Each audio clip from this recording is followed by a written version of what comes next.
came from the belly. How you doing, you piece of guy? How you doing, Logan? This is Principal Skowronski. Yeah, Excuse me, sir. It's an honor. Yeah, it's Principal Great to have you in here. Patrick adopted them. Okay. They've adopted a couple kids recently, but Recently? within the last couple of years. Oh, really? So who's this gentleman? His name's Connor. He's just a freshman. I saw him, I said, Patrick, I said, what are you dressed up for, coach? Yeah, I'm going to the court. He's like, we got a wedding afterwards. He's like, are you going to the wedding or are you fishing? He's like, I'm a fishy. He's like, they're actually waiting for me to get done. He's like, well, it must be somebody who knows. What do you think, Logan? You got a chance? Well, you know, if they play like their hair is on fire, no. Still no? I mean, they got perfect. Shelby said just screw the pitch.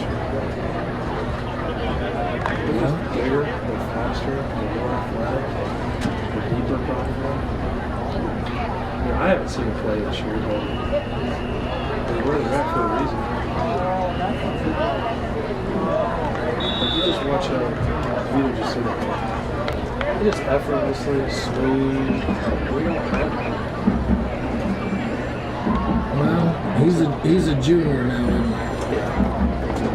He's been playing a long time. Good evening and welcome everyone to the 2024 Clear Fork High School Homecoming Ceremony. This evening has been planned and organized by the CFHS Student Council.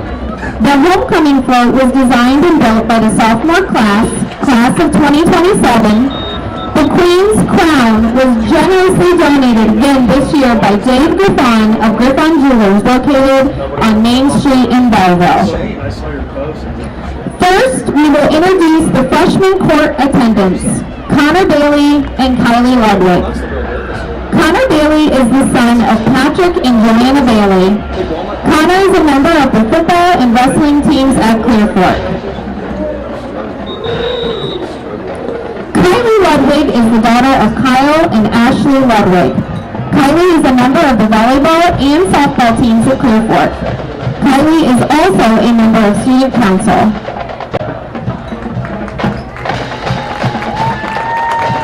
This year's sophomore court attendants are Alex Slasher and Haley Flesh.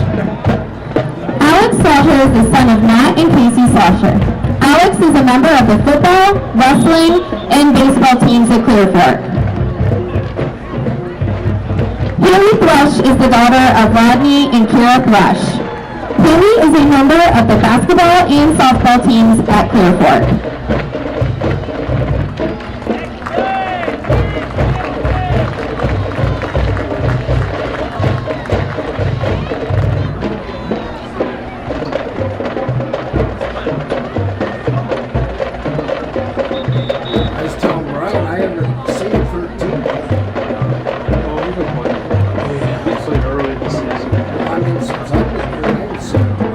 The junior attendants are Caden Detmer and Lucy Meyer. Caden Detmer is the son of Mark and Ann Detmer. Caden is a member of the golf team at Clear Fork. Caden is also actively involved in band and the Fellowship of Christian Athletes.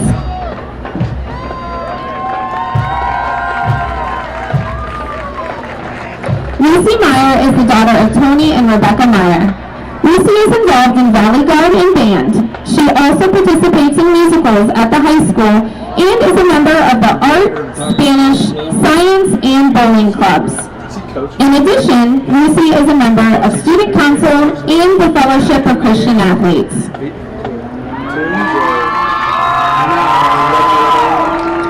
The senior attendings tonight are Jay Jackson, Carter King, Mason Sansom, Mo Bluebell, Vanessa Eicher, Reagan Poor, and Haley Swank. First across the field for our seniors is Jay Jackson. Jay is the son of Jim and Kim Jackson. Jay has been a member of the Clear Fork football and baseball teams for 4 years. He is also the president of the National Honor Society. After graduating, Jay would like to attend college and major in business finance.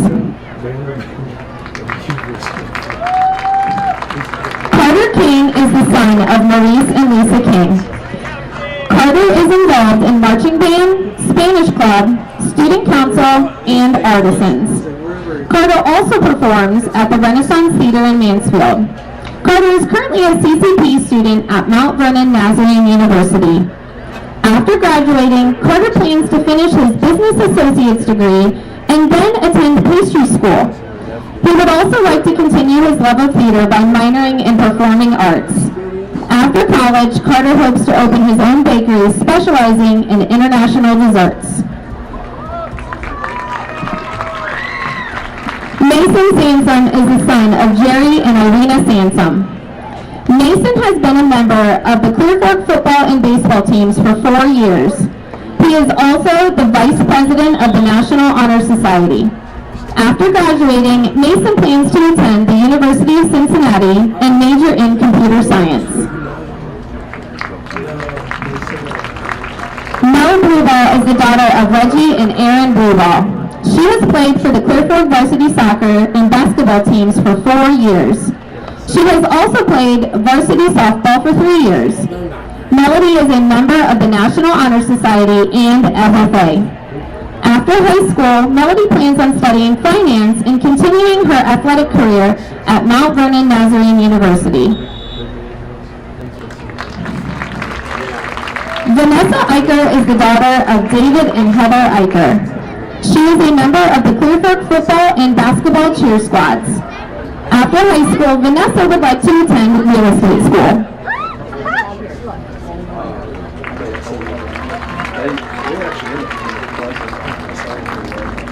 Reagan Poor is the daughter of Randy and Deanna Poor.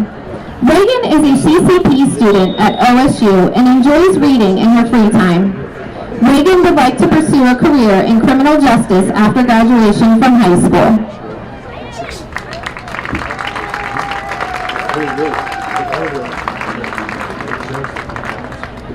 Haley Swank is the daughter of Charles and Elena Swank.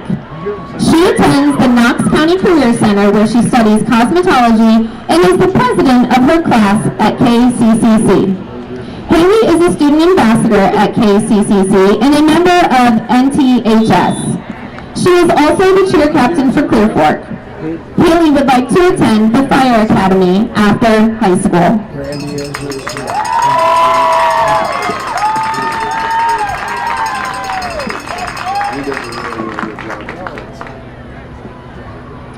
The futures this year are Adley Sparks and Colton Morgan. Adley is a 3rd grader in Mrs. Carney's class at Belleville, and Adley would like to own an ice cream shop and sell the flavors she designs when she grows up. Colton is a 2nd grader in Mrs. Metcalf's class at Belleville. When Colton grows up, he would like to be a zookeeper specializing in gorillas. Last year's king and queen are Casey Swank and Kylie Belcher. Kylie is currently attending OSU Mansfield and interning at Charter Next Generation in the Product Safety Department. Casey is halfway through fire school at the Ohio Fire Program.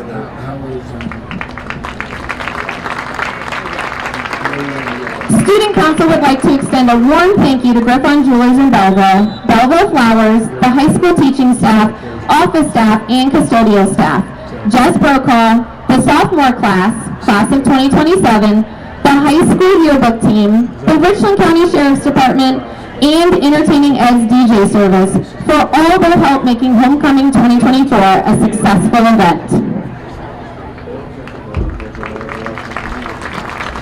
And now for the announcement of the 2024 Clear Fork High School Homecoming King and Queen. The Homecoming King is Carter King.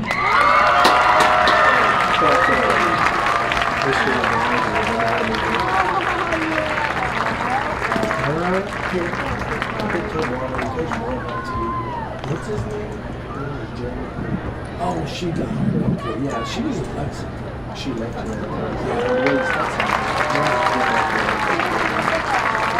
The homecoming queen is Mel Blueball.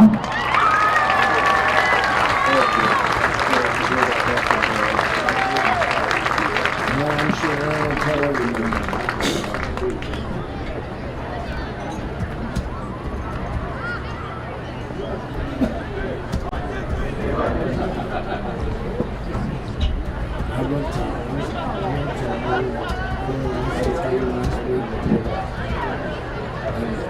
Kelly just get there. Let's give another round of applause for the 2024 homecoming king and queen, Carter and Mel. Go Colts! Perry kid, that's a nice play. I love him. That's a great lead, great tackle. That's really the fill. Good job, Nichols. Woo! And so when you go to the sidelines, let's punch Biggie in the nose for him. You go, woo! So, right then, they kick it for Colt. This kicks it. The kid kicks it.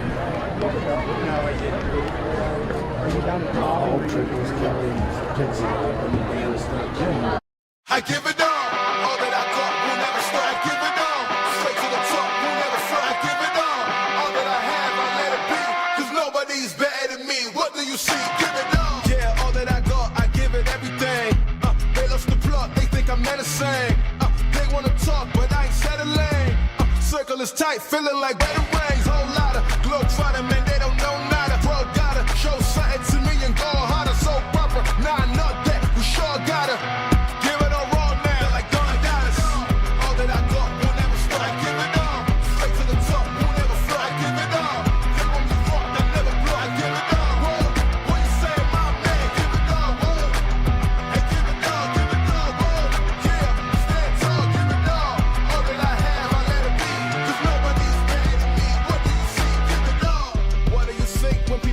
Me, 100 degrees tougher than Booker T.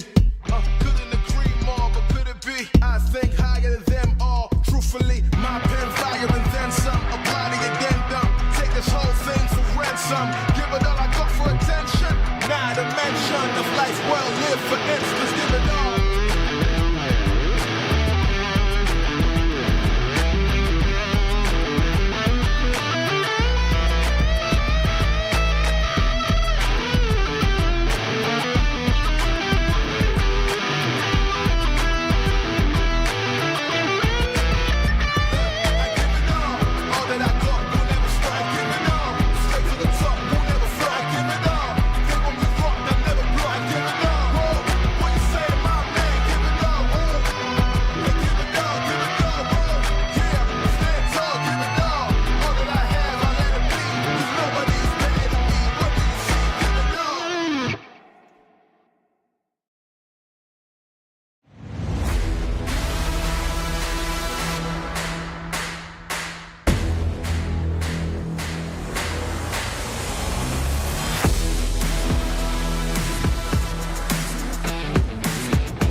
The leaders in the MOAC invade the Colt Corral tonight, looking to remain undefeated on the season as the state-ranked 7-0 Shelby Whippets square off against cross-county rival Clear Fork in a live and free presentation of high school football that you can only find right here on the OH Report. Pre-game coverage and your opening kickoff all coming up next.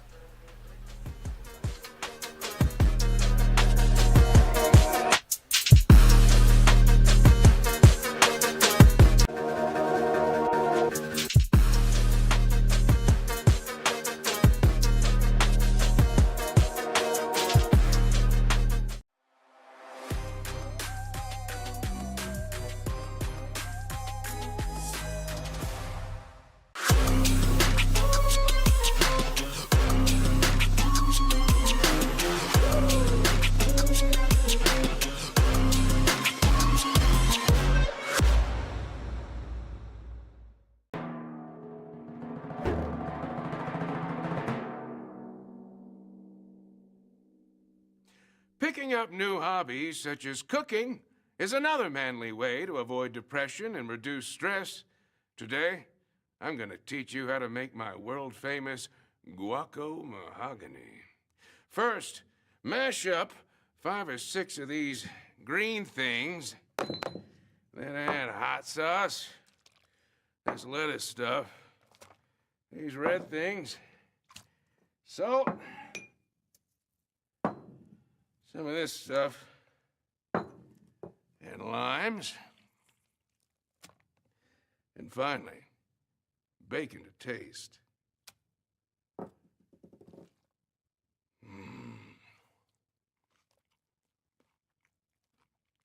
Delicious.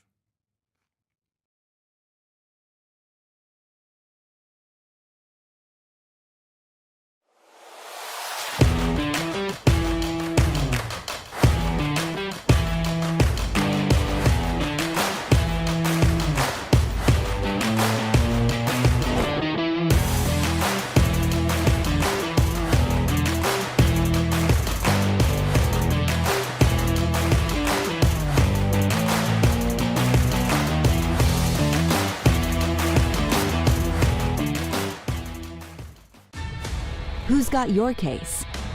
Be smart. Get Rinehardt. If you get hurt, we get you back in the game. We know that getting the job done is what matters. Be smart. Get Rinehardt.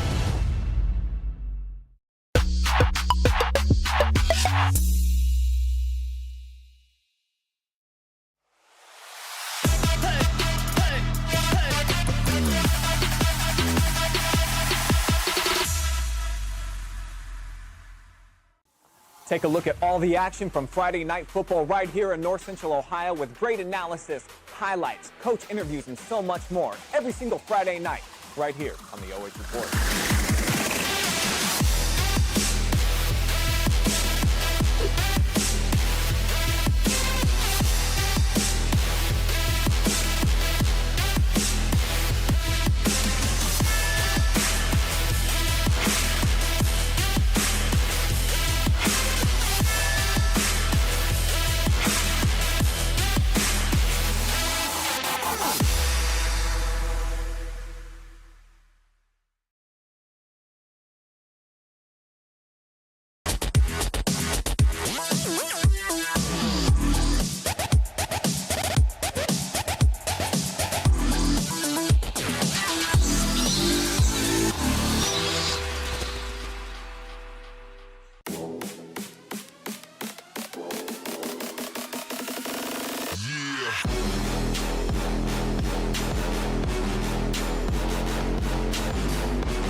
is the Buckeye Horizon pregame show, your local certified Terrain dealer. The two schools who have combined to win every single MOAC football championship since they joined the league in 2017 meet again tonight, and lots on the line as we get closer to the finish line for the regular season. I'm Brian Skowronski. Sean Adams is with me here tonight. And this matchup, you look at it on paper, it may look like a mismatch, Sean, but these are two county rivals. There's going to be a lot of pride out there on the field, specifically here in the Valley, homecoming night. So I think there's a little bit more juice to this one than maybe people would think with that squeeze. Well, what a beautiful night here in the Valley once again, and two storied programs getting ready to go out. And like you mentioned, both of them, the MOAC champions. It's just going to be a great game. I think Clear Fork has a chance here if they can possess the ball, but it's a good night out here for especially, what, is it week 8 now? And already. Let's enjoy another football game. Before we do, we'll step aside as the Clear Fork Marching Band will set the stage with the playing of our national anthem, Star Spangled Banner.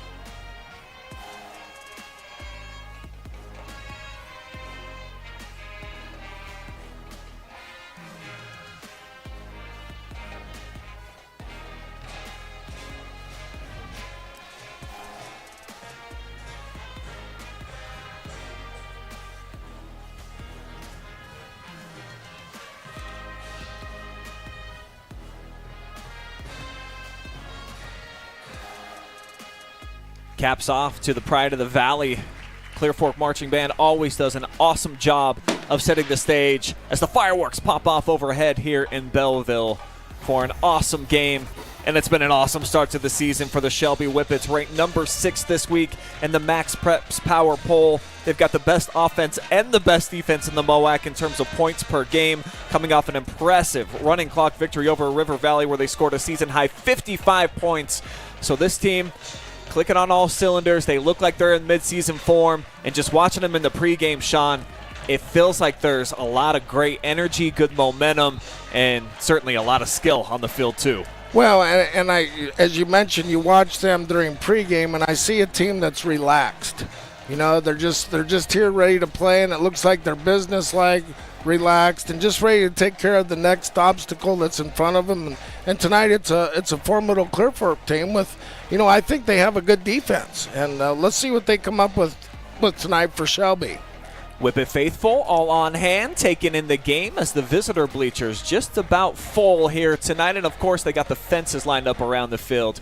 Plenty will make their way into the stadium, line up around there and the gorgeous hillside. But they're going to have to contend with this gentleman right here, Mr. Brayden Devito, one of the most dangerous dual-threat quarterbacks in the entire state, a potential Mr. Football candidate, I think, Sean.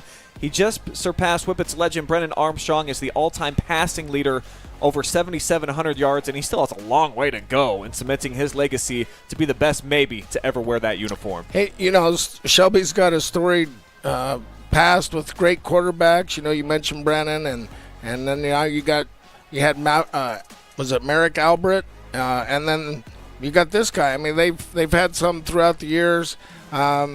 Only a junior, started as a freshman and just compiled a whole bunch of yards and a whole bunch of wins. And I think as a quarterback you want to be a winner, and this kid's a winner on and off the field, and that's just imperative when you're the quarterback. Yeah, he's really stepped up this game this season, and for his career, over the 7,700 passing yards, also 2,600 rushing yards too, so he's already surpassed 10,000 so far. But the Colts, great defense as you mentioned. They gutted out a 1-point victory over Harding last week.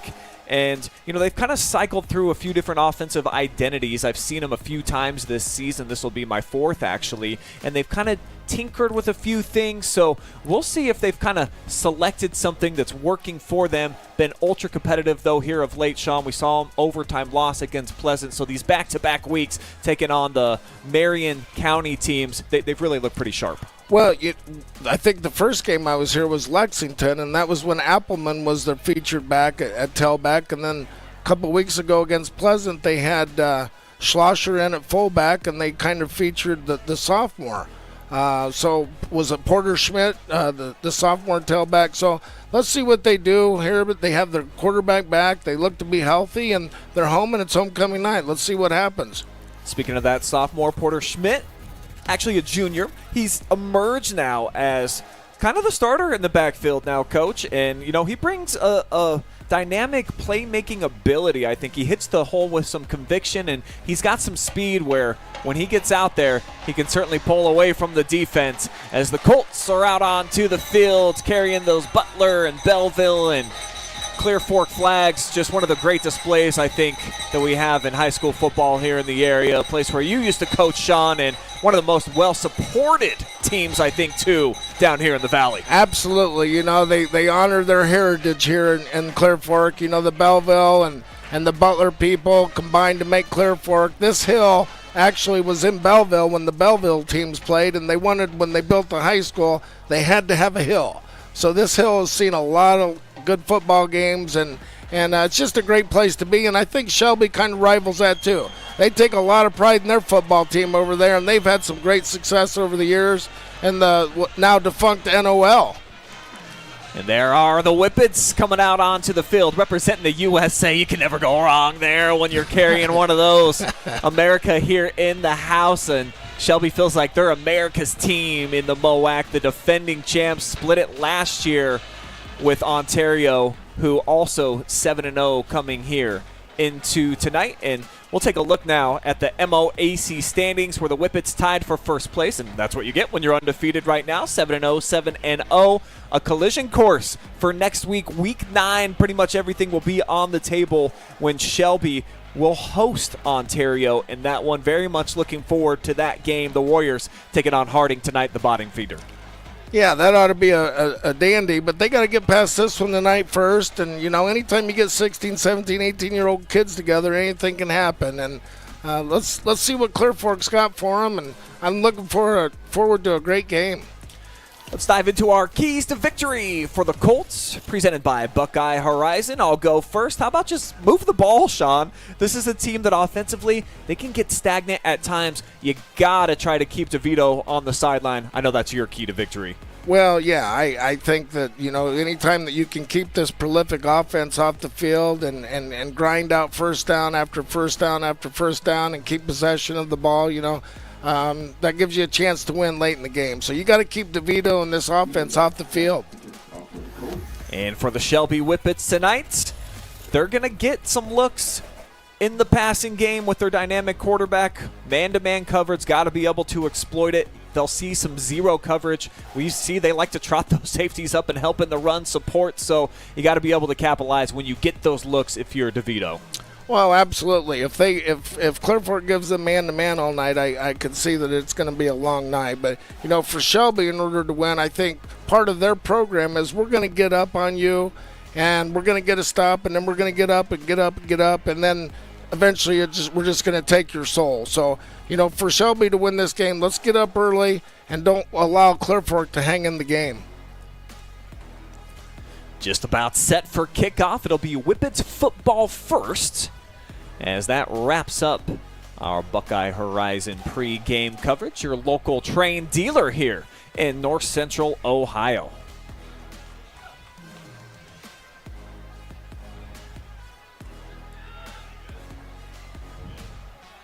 Perhaps the two best programs in the MOAC since each of them joined in 2017. And the Whippets get driven back here on the return.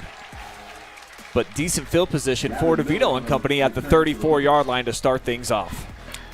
Nice tackle there by number 40 on the kickoff team. And here's this offense. Let's see what they got for us here. A lot of playmaking weapons on the perimeter for the Whippets.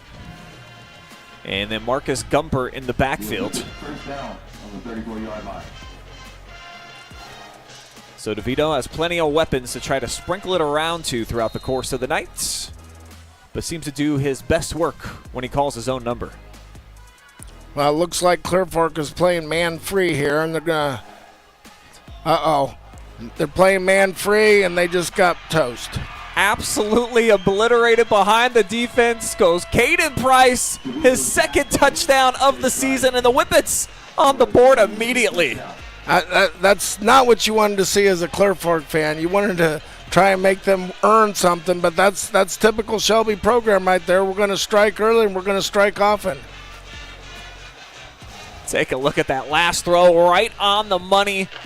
And then the burner, the speed to get behind the defense. And that was my fear with this team, Sean, watching them play here at home this season. They like to come up. They'll give you that zero coverage, no safety help over the top. Good luck against some of these wideouts for Shelby. You saw the case in point right there. Well, I think that play right there was just from scouting all week and said, hey, fellas, we're going to run this play. We're going to get man-to-man here, and this is what we're going to do.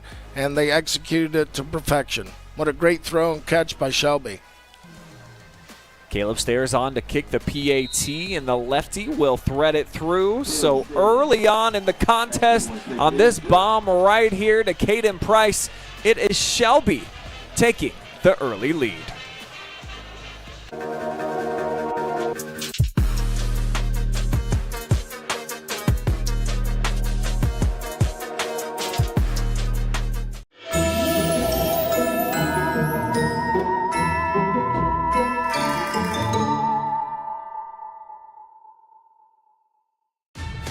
Who's got your case? Be smart. Get Rinehardt. If you get hurt, we get you back in the game. We know that getting the job done is what matters. Be smart. Get Rinehardt.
Back here at the Colt Corral. Sorry, we had some technical difficulties here.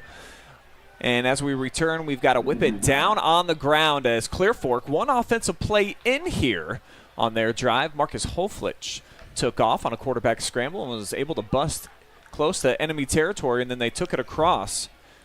As it appears that we've got Carson Holman, one of their stud defenders, down right now, 6'4", 195-pound senior.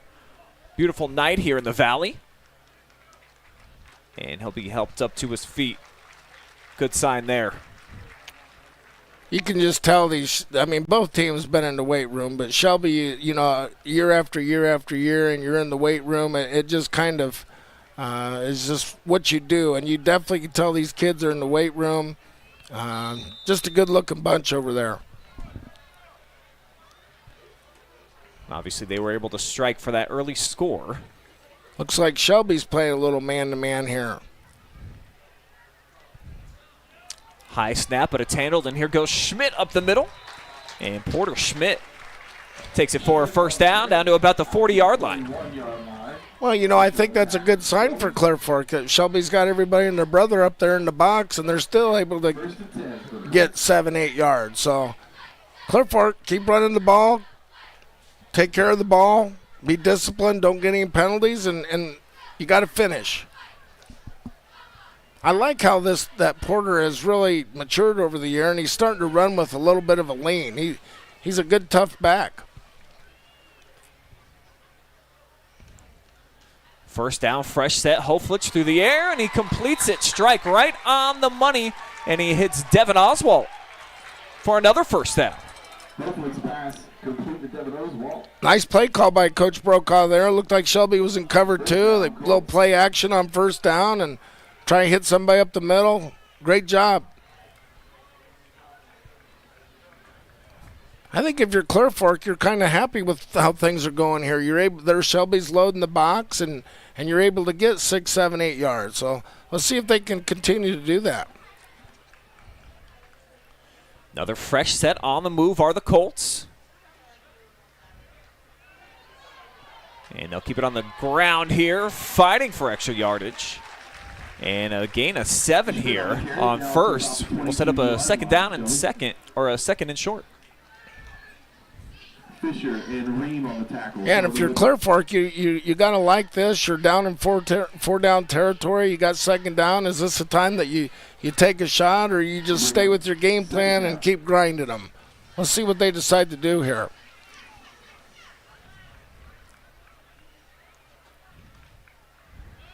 It's going to be Schmidt trying to veer wide, and he'll get ripped down basically for no gain right there. Nick Eister setting the edge. Great job by the defensive end there. You know, they had an unbalanced look over there. He blocked down, and defensive end come through, wrong arm it, and spill the back to the outside where your outside linebackers scraping to make the play. Great team defense there by Shelby. So it brings up a 3rd down and 4 here for the Colts. Have not faced a 3rd down yet on this drive. And here's Hoflich. Handoff, straight up the middle. Great blocking, and it'll lead to a first down at the 15. Though, I see like a pink hanky on the field. Schmidt on the carry. So, well, they haven't signaled, though, yet.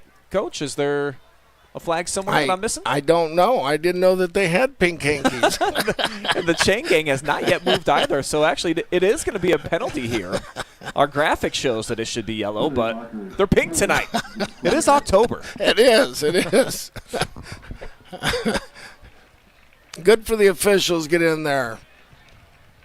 Breast Cancer Awareness Month, right? Absolutely.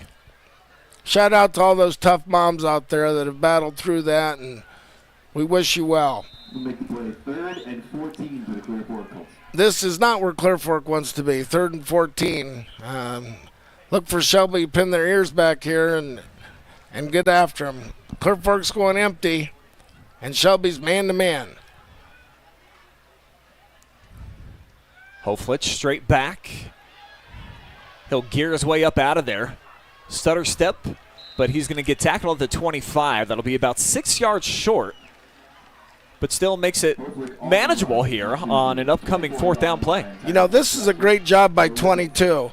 He keeps the running back on his back hip. You know, Hoflich wanted to cut back. He kept him on his back hip and made the tackle. You know, that's just great coaching, that when your kids do that and you transfer drills from practice into the games. Great job by 22 over there listening to his coaches. They got some great coaches over there, Halberts and Coach Mahaney and Coach John Amicone, the defensive coordinator. They've all been doing it a long time.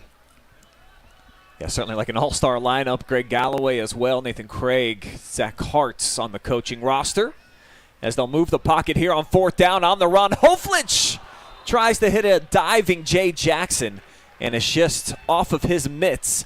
Turnover on down. A nice first drive here, though, for Clear Fork, leaving Devito sideline for the better part of 4.5 minutes. Well, yeah, he was sidelined for 4.5 minutes. But if you're Clear Fork, you know, obviously you've got to finish these drives. It was a great drive here, but you know, a penalty will kill you. And we talked about being disciplined and not getting those penalties and finishing drives, and that's exactly what happened. We had a holding call, and back they go. So let's see if they can get the Shelby offense off the field here.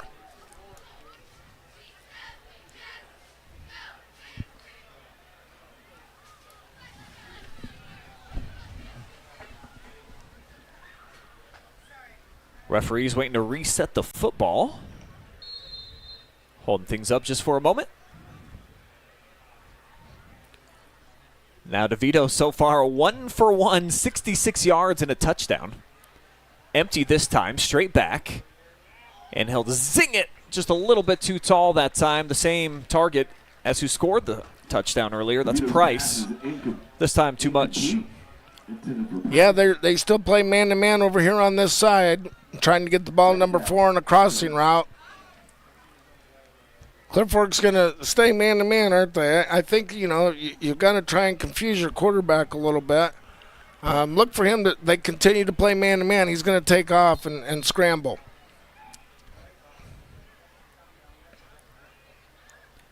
After the incomplete pass, it'll be 2nd and 10. Gumbert trots off the field. Their leading rusher on the season behind Devito, who's number 2 right now rushing in the MOAC coming into today. He and Bodpen Miller, quarterbacks, the top 2 rushing threats in the league. He'll just hand it off straight ahead. No running room. Dennis Laffin knocks back almost immediately. Excellent penetration that time by the front line of the Colts. Yeah, I mean, you're gonna play man-to-man. You got 6 guys in there. You can't block them all. So good job by Clear Fork.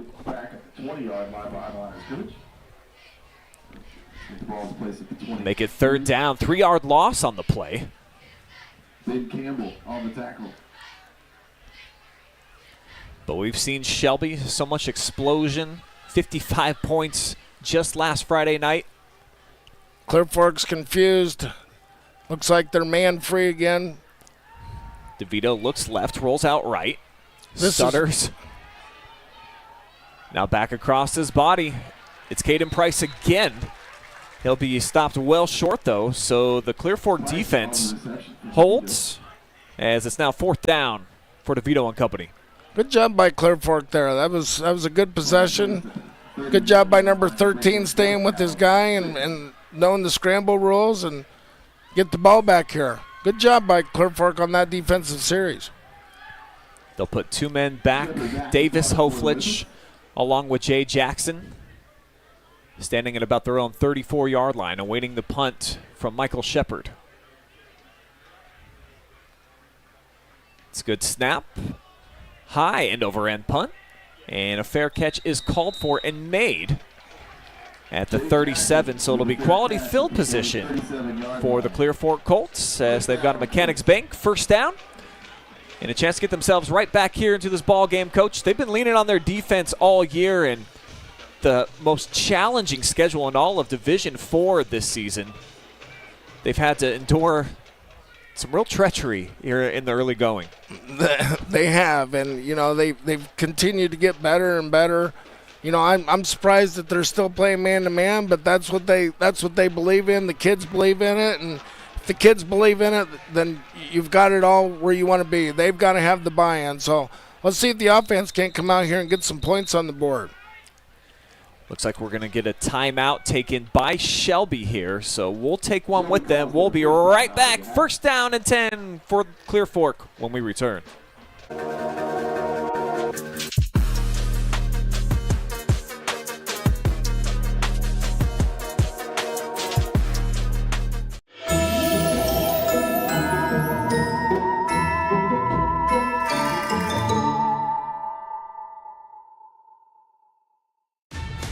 Who's got your case? Be smart. Get Rinehardt. If you get hurt, we get you back in the game. We know that getting the job done is what matters. Be smart. Get Rinehardt.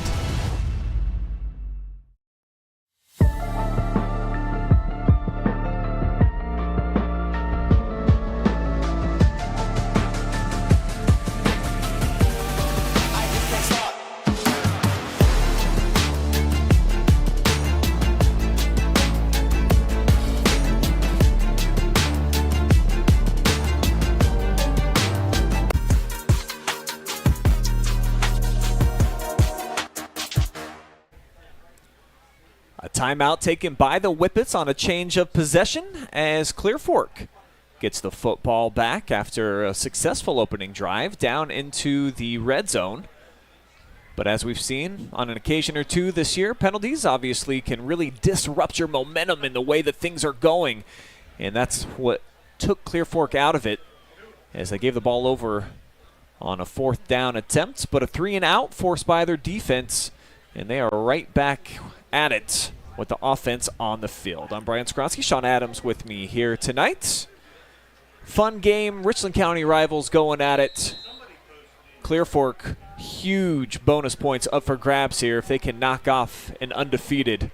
And they'll begin this drive with Schmidt. Runs into some trouble, but spins out of it a little bit, Sean, and was able to turn a non-gain into about 3 yards. Right. I mean, and if you're Clear Fork, you feel like that is a non-gain, and you gain 3 yards. And before they were getting 7-8 yards on the last drive. You mentioned how things have been difficult for them all season, and I think it's finally starting to pay off for them. And, this is Coach Brokaw's 2nd year. If you could get a win that you're not supposed to win, and I don't think anybody's counting on Clear Fork to win this game, that can propel you a long ways. And I'm sure that he's looking to do that for his program. It's Schmidt again with the carry. But one of those pink hankies down on the field. 45-yard line. Have to check the lead official. It'll be a personal foul. Looked like a face mask, yeah. See if we can see it here on our Rinehardt injury attorney's replay. Slow it down as he busts through the hole, and yeah, right there. A big piece by Cohen Sturts right across the face mask, and that'll help the cause. It'll be a Mechanics Bank 1st down for Clear Fork and bust them into enemy territory all the way down to the 40. Well, that time Shelby blitzed their linebacker there, and they were able to pick him up and able to dig out the defensive end. And if you're the defensive end, I always thought that you never wanted to kick out. You got to close that gap down so far that they can't kick you out, and good job by Clear Fork doing it. Here's another run of 5 yards, and I think they're executing Coach Brokaw's game plan the way they want to do it. Let's just keep grinding and grinding and grinding, and hopefully we can be disciplined enough to not have any penalties. Another look at the latest carry by Porter Schmidt. You see just knifing his way. Thought Sam Gwartz potentially would have set the edge, but he's able to cut it back inside. And a pickup of 5. On 2nd down, Schmidt the lone back. Pair of tight ends Shelby's in man-to-man. Here's a play-action pass. They got number 2 open. Good play out there. Nice route. Is that Jay Jackson, number 3? It is, and it'll go for a Mechanics Bank 1st down. Jackson, by far, has been the friendliest target to both quarterbacks. Mason Sansom has filled in for a couple of games. Hoflich, the starter from week 1.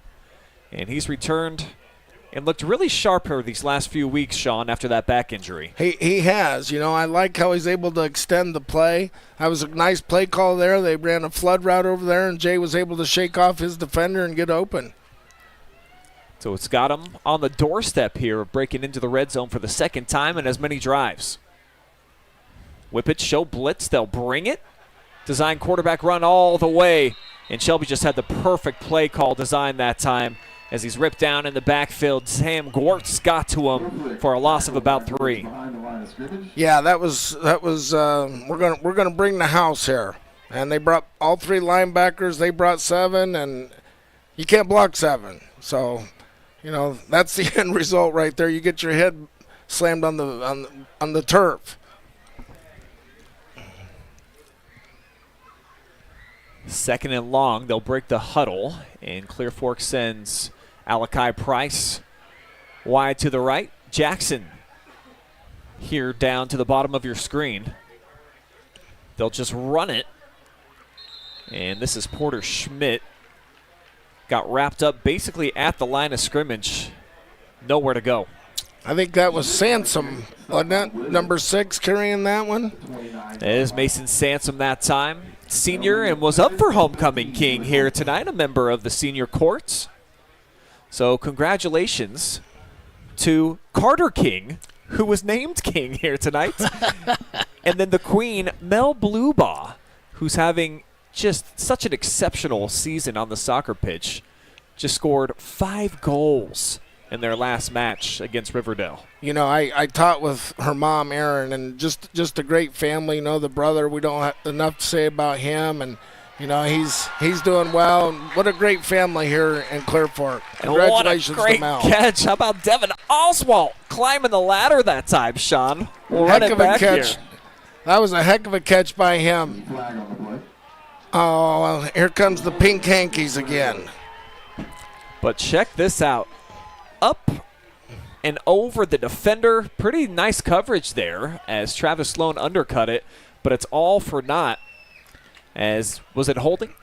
I think it was, yes. Show it to you one more time, see if we can find it. I was watching the replay. I didn't see. Yeah, it looks like that's on Nate Wine there. Got a little piece of the jersey. And this is where we are with Clear Fork. Instead of a first down on the 5-yard line, now you're out here. It's third and forever. And that's the second time that we've had this, you know, Clear Fork has been in this position. Jackson at least gets the penalty yardage back, a gain of 10 or 11 right here as he sheds off Gwertz and was able to roll down to the 30. And at least from this spot on the field, too far for a field goal, too close for a punt. It makes it so that you feel like you can pick it up potentially. 4th down and 14. Well, you know, let's see if they don't run that flood route again here to the wide side of the field. Blitz comes right in the face of Uh-oh, Hoflich. He stands in tall, but they got Jackson to the far side. The toe drag swag for a Colts first down. Boy, that sure looked like a late hit on the quarterback, too. But what a great job by Jay getting open over there. Great throw by Hoflich standing in there. Just took a wallop. Absolutely drilled 3 guys right in his face. Run it back one more time. That was a heck of a play. Let's see what Jay did on that. Just got the corner turned around and made a nice play. I'm not sure what 25 was doing out there, but good job by Jay. Clear Fork picks up first down. They can still pick up another inside of the 2-yard line as they hammer it straight ahead. Porter Schmidt, and a gain of 4 on first down. You know, they get in that tight end look, and you know, here comes power. Power, you know, you want to kick out the end with your fullback and lead up through with backside guard, and you know, that's a staple of Clear Fork for many, many years. Clock winding down to 35 seconds. Likely be the final play here of the opening quarter. It has been a good one. Shelby with some early fireworks. Just 15 seconds in, took a 7-0 lead. The Colts looking to answer as, again, they'll hammer that left side. And it'll be Porter Schmidt carrying down to the 5. 3rd down and a couple on the way. You know, you gotta love number 40 for Clear Fork. Blake, is that Blake Schlosser? He just comes in there and just they say, Blake, you go block that guy, and he goes and blocks that guy, and he gives everything he's got, 100% effort. I love unselfish guys like that. Get in there and do what you're asked to do, and sometimes they aren't the fun jobs, but you got to make them fun, and tough kids do that. He's a tough kid. We'll find out if the Colts can cap it off. 3rd down coming up when we return here at the Corral.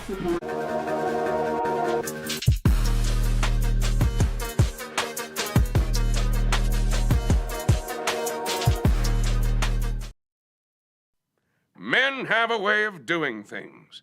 A man has his way of eating, of exercising, of keeping his hands warm, and of straightening up.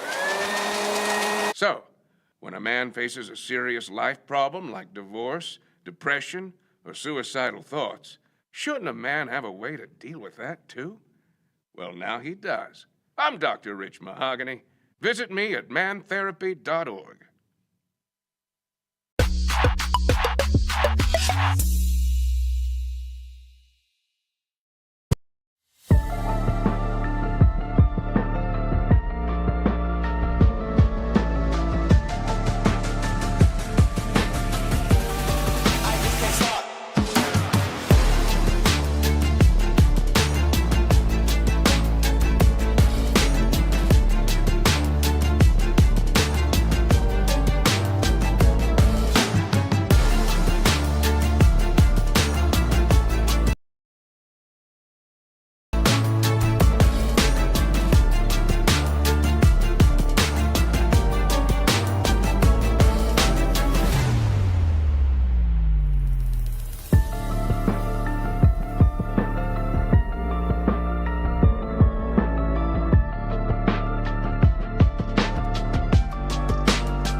So as we bring you back to the Colt Corral after a 4th down sack, Shelby opens up play and they are going deep. Brady Bowman, his 30th catch of the year, and it goes for big yardage. So a lot of momentum right now rolling for the Shelby Whippets. Well, they motion a guy across, kind of give the field a little bit of space, and he's able to get across the opposite hash, and great throw by Devito again.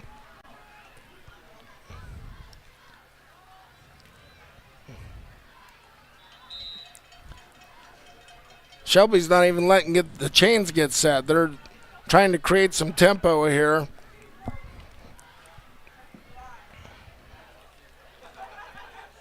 Gumbert on the carry. Tackle made by Bucyrus for the Colts. Yeah, Shelby quickly getting up to the football. And we apologize for the 3rd and 4th down play for Clear Fork. They ended up throwing an incompletion on 3rd down, and then on 4th became a sack for the Whippets as they knocked down a scrambling Marcus Hoflich in the backfield and took over on downs. And you saw the first play, Bowman with that long reception as they took over the football again.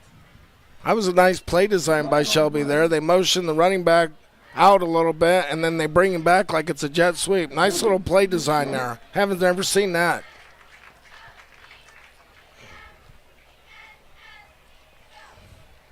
Clear Fork caught a break and got a holding penalty there. You just look at the Shelby kids, and they're just relaxed, they're composed, they're big, they're physical, you know, and then you got some fast guys. It's just a tough bunch to try and defend. What do? Do you take away the run? Do you take away the pass? It's just a tough thing. It's been a challenge for every opposing defensive coordinator all season long, as they'll put it in the hands here of Gumbert. And the Colts storm into the backfield. Drop them down for a loss that time. Yeah, I mean, when you're going to keep people in the box like that.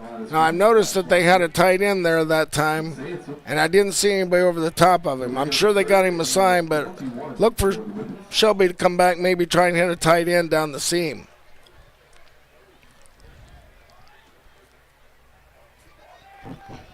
Third down and a mile here for the Whippets offense. They need to pick up 21. Get all the way down to the 20-yard line.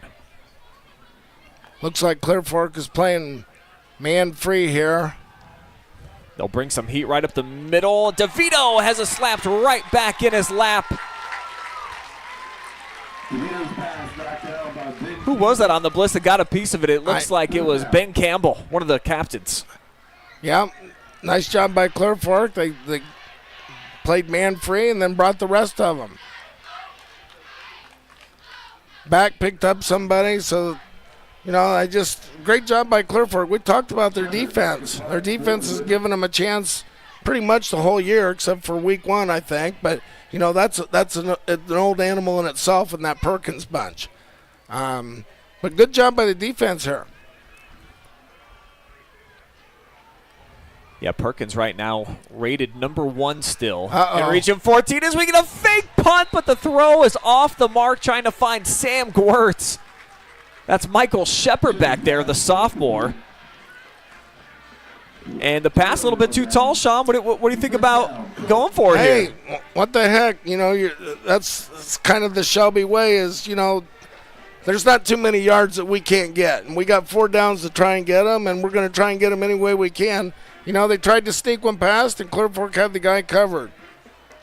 Good job again. Let's see if they can't turn this into points. They've been down here twice and haven't got any points, and that was something that we talked about that was imperative, to grind the clock and to finish these drives. They've ground the clock. Now you just got to finish. 9:49 to go here in quarter number 2 as Sansom comes in motion. Hoflich fakes that side, rolling. Spins his way out of a couple of would-be tackles. And knocked down at about the 40-yard line. It'll be a 1-yard loss on the play.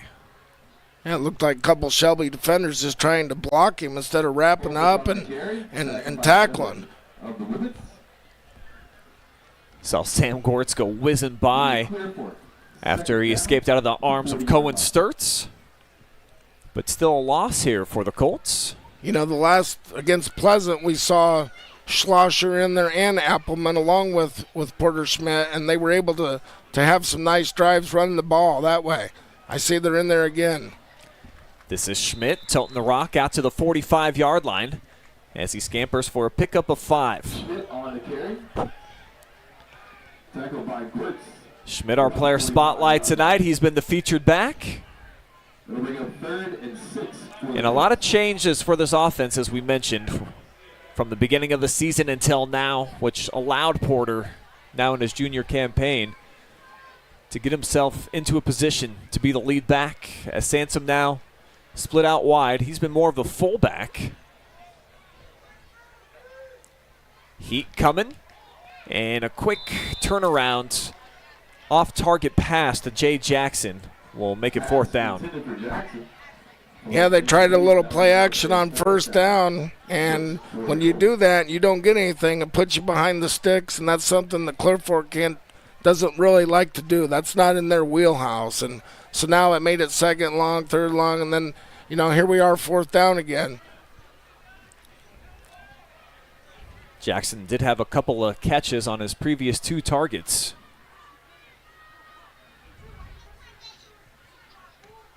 And he'll punt this one away, end over end, and it hops over on the black, so we'll see where the linesman marks it off to. Ido be down there. Stop right there. You got to stop right there. Why'd you keep going? I knew how to mark it better than those guys did. Didn't you know that, Brian? So it'll be a 1st down here for the Shelby offense. After getting stopped. I asked him one time, I said, why do you walk all the way down, stop, and then come back? What does that do for you? Is that some sort of geometry that I missed? They couldn't answer that question for me. Oh, you didn't get the response you were seeking, Sean. All right, now we got trips in here to the boundary. Look for something to the wide side of the field here. Gumbert, sidecar right. They'll roll that way. And off the motion, this is Bowman. Tripped up. Devito's pass intended for Bowman. Ball incomplete. And it's incomplete.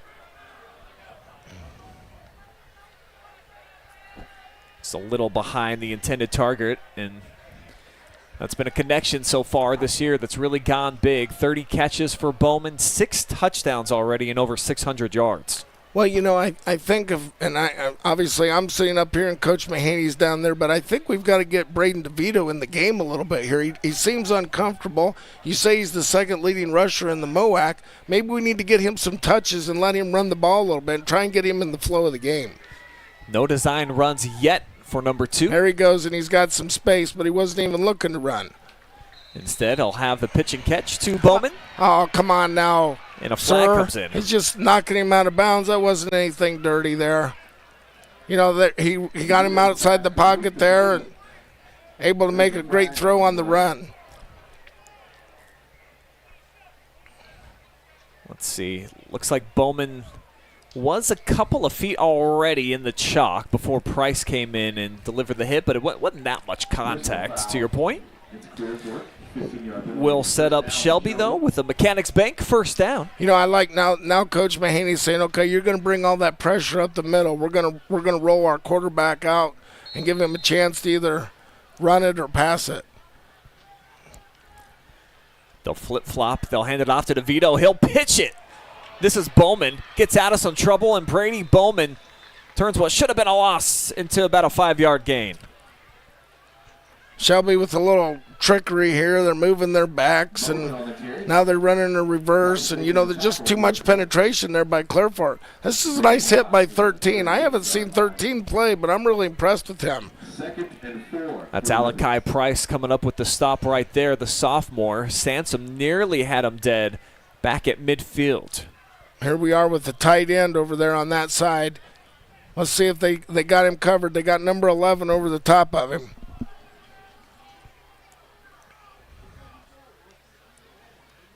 DeVito hands off. Gumbert tries the near sideline, and he gets rolled up, tackled on the play by Schlosser. Bring up 3rd down. Ball will be placed at the 36-yard line. Bring up 3rd and 4 for the Whippets.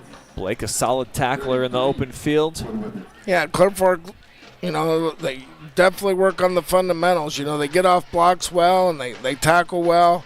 And they get to the ball well.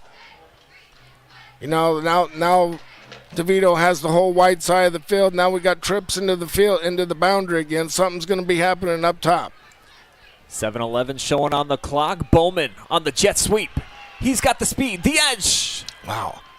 Cuts back inside the 15-yard line. Mechanics Bank first down here for the Whippets. Well, Much more. I think that is a very hard play for that end to stop. He's getting blocked, and then you're asking the end to make that play on a fast guy, and I just think that's a tough thing to ask that kid to do. And then when you got it number 12 who's so fast, that makes it even harder. Oswalt finally making the stop. That's the second time they ran that jet sweep, starting with trips into the boundary here. Colts stacking up on the box, showing some pressure from each side. Quick throw from DeVito, and there's Oswalt with the tackle immediately on Avery Lambert. Little play action. I don't know if that was an RPO. Looks like a little RPO here. Backside slant. Good tackle by number 13. That'll be 2nd down, 6 to go. It's a gain of 4. Yeah, Shelby looking to take a 2-score advantage here. Football's resting on the 10-yard line.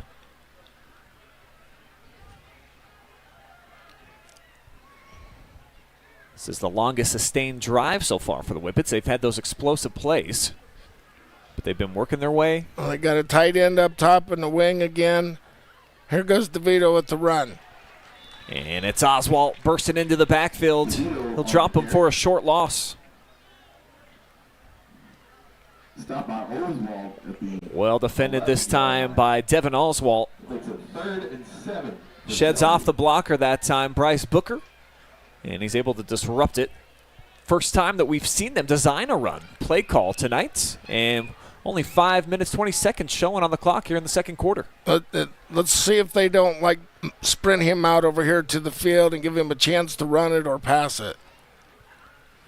Low snap to Vito, fumbles, rolls right. Looking to the zone. And now Brayden just has to throw it away.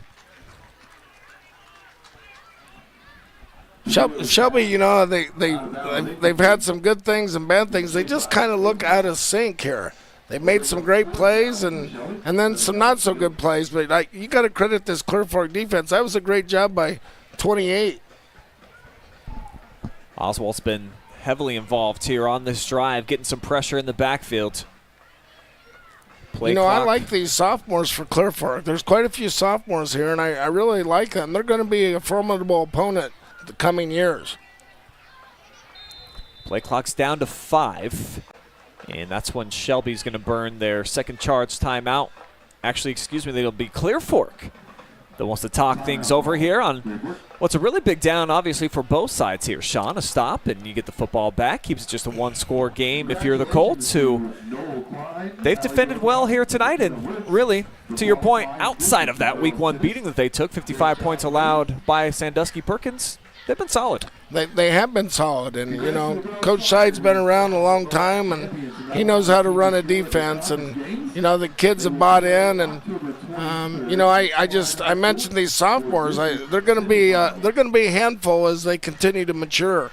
You can already see the maturation process beginning from the beginning of the season till now, and there's some good things coming here at Clear Fork.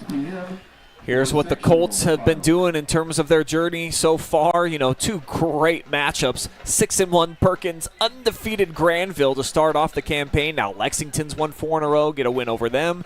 And then have really battled over these last few weeks. Nearly took out Pleasant in overtime. And then last week, squeaking one out on the road by a point. Empty set here. DeVito brings a man in motion. This is Eister. He'll toss to him. Nick's going to throw it back. And now DeVito's going to take off. We'll see if he gets it. He will. Touchdown, Whippets. I got a holding call here on number 54. So hold the phone. Don't put the points up on the board just yet. as the pink hanky has been shutting down a lot of things so far here tonight. Plenty of offense has come off that board. And you were correct, Sean. It's a hold. Anytime that offensive lineman holds his hands up, you're almost admitting guilt here. Let's see if he holds out here on the edge. He's got his hands in there. Oh, I don't know. That's Quentin Albert. You know, I think if he'd have just kept his hands down and not tried to bring attention to himself, he might have been okay there. Great play design here. Yeah, Eister back to Devito. Everybody faked out on that one. And 2 linemen there in the picture. You're right, Sean. Certainly didn't need to hold. Probably could have just put his hands up and not touched them whatsoever. Right. You know, and, you know, we always told the defensive end on the backside, play away, you stay home for boot screen reverse, and Clear Fork was bringing them all. And they got away with one. So on 4th down, again, the Whippets roll the dice. Bowman, the intended target, and it sails over his head. So on a couple of these 4th down options, it's been too much, and Clear Fork getting the football right back. Well, you know, we talked about staying in the game, and, you know, the key for Shelby was to get up early and to keep going, and they haven't been able to finish these drives either. Clear Fork finishes this drive, and they go into halftime, you know, with the score tied. That's a huge momentum for Clear Fork, and we've got to watch out for a tough second half.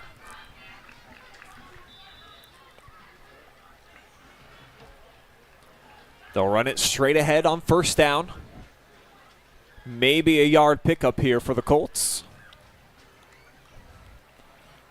You know, I noticed Mason Hoflick jogging or kind of limping a little bit earlier in their last offensive series, but he looks like he's back to normal here. I was kind of concerned about him there, but looks like he's okay. 4 minutes, 20 seconds remaining here in quarter number 2. Homecoming night for Clear Fork, and they have hung tumming night for Clear Fork, and they have hung tough with the defending Kings. 1 on the play. They'll face a 3rd and long. Now, see, that's the difference there between how Shelby defends the jet and how Clear Fork defends the jet. Shelby brought the linebacker off the edge, whereas Clear Fork just asked that defensive end to stop the jet, and you can see the result.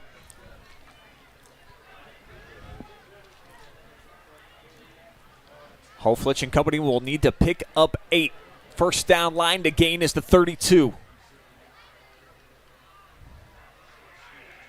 Schmidt on his left hip, 3 receiver set. Whippets bring some heat. He feels it right away, steps up, and now Hoflich to the edge, and he's tripped up. Solid tackle out there made by Dennis Laffin. Looks like he's going to be just a little bit short. Hoflich on the carry, tripped up from behind. This is going to be an interesting call, Coach Brokaw. Are you going to go for it here, or are you going to have to punt it away? 4th and 1 yard for the Colts. Yeah, they only need about a yard, Sean. I think this is one of those times where you get up there and you try and draw them off sides, let some clock wind, and maybe call a timeout. But you should have been thinking about that earlier. Hurry up and get up to the line and try it there and try and get them to jump off. Let's see what they do here. They're going to draw them. Thinking about that earlier. Hurry up and get up to the line and try it there and try and get them to jump off. Let's see what they do here. Are they going to draw them off, or are they actually going to run a play? 2 backs in. Oh, they got him. And wow, you're absolutely right. The hard count by Marcus Hoflich got a couple of dogs to jump offside. That's just uncalled for if you're Shelby. I'm sure that kid's going to get kicked out or taken out of the game, and Coach Hilbert's going to make him go over there and do some up downs. You just don't do that. It's 4th and short, and you jump off sides. That's just silly football. That is going to be the call. Show it to you one more time. They get up short time. And yeah, that's right. Looked like a couple of different Whippets jumped. But certainly the man that went into the offensive players that time was Brayden Devito. 1st down. To number 6. Takes him out to the 50-yard line. And Sansom, I just love that senior captain, he's played about 4 different positions on offense here this year, Sean. Quarterback, fullback, running back, and now they kind of playing him in the tight end wide receiver role. Well, when you got seniors, you definitely got to play them. And, we talk about them just wanting to be football players here in Clear Fork. And, Coach, wherever you need me, I'll be. And that's kind of the sentiment that's echoed down here in the Valley. They'll target him again. Back-to-back catches for Sansom as they'll carry defender. 8 more yards here. Same play, just flipped coming near side. Now, it looks to me like Shelby might be playing a cover 1, which is man with a free safety over the top, but I don't understand why they're looking in the backfield if they're playing man-to-man. That's where you lose your guys. Now they're playing a cover 2. Minute 40, Hoflich chased out of the pocket, and he'll wiggle free for a first down. Great pocket awareness. Yeah, and he uses that little pump fake to get people to jump or to move somewhere else, and I like how he does that. Extends the play. That's the way football is in 2024. You have to be able to extend the play back.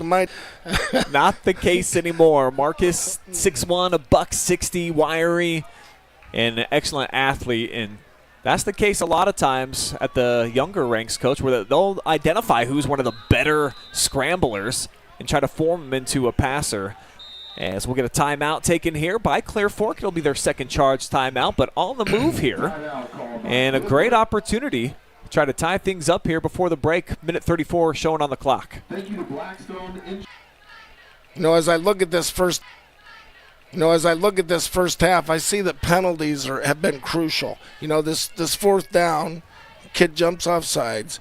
Shelby's down in the red zone, gets a touchdown, gets that call back. Clear Fork's down here twice, 2 holding penalties. Penalties have just been detrimental. Oh, speaking of which, how about a couple more pink hankies out on the fields? Looked like a couple of Colts went slightly early. So it'll make this first down play a little bit more challenging as they'll back up 5 yards. You didn't bring those pink hankies back from Las Vegas now, did you? I didn't, Coach. I brought home a couple of other things, a couple of other souvenirs. But nothing of the pink variety.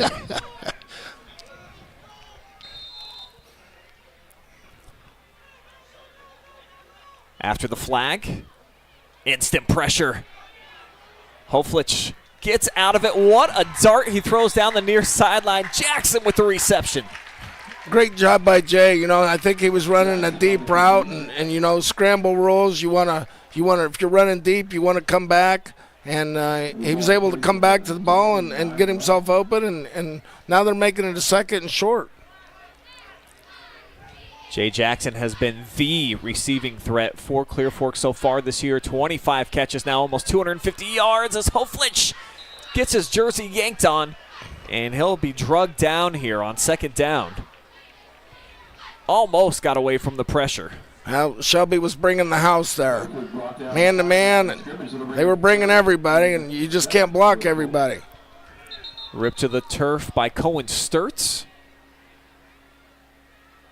And an official timeout taken before this 3rd and 7. And just helping out his quarterback here, Marcus Hoflich.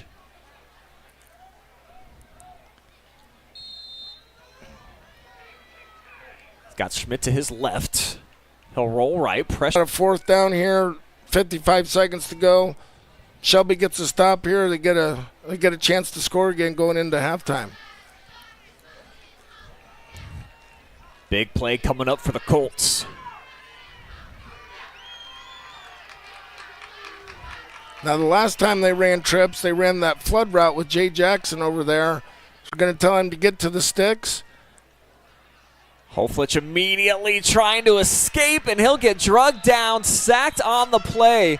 It'll be a turnover on downs. The play made by Kyler Williams in the backfield. Hopefully brought down at the 36-yard line. Yeah, Mason looks like he's a little bit perturbed or uncomfortable. Maybe somebody didn't do what they were supposed to do on that, but every time it looks like on this series, he was just ready to go as soon as he caught the ball and run it. Didn't have anybody open. Let's see if Clear Fork can get another stop here to give a the Colts some momentum, I think, going into halftime. A little bit of happy feet you saw right there is a pretty clean pocket. And Marcus, to your point, about a 1 second count, decided to take off as get a false start here against Shelby. There's trips in there. They were empty into the boundary again, trying to get Devito, get him in rhythm. And that's been a good job by Clear Fork not allowing that tonight. What do you say, the second leading rusher in the MOAC as a quarterback? Behind Bob Penn Miller, another QB. Yeah.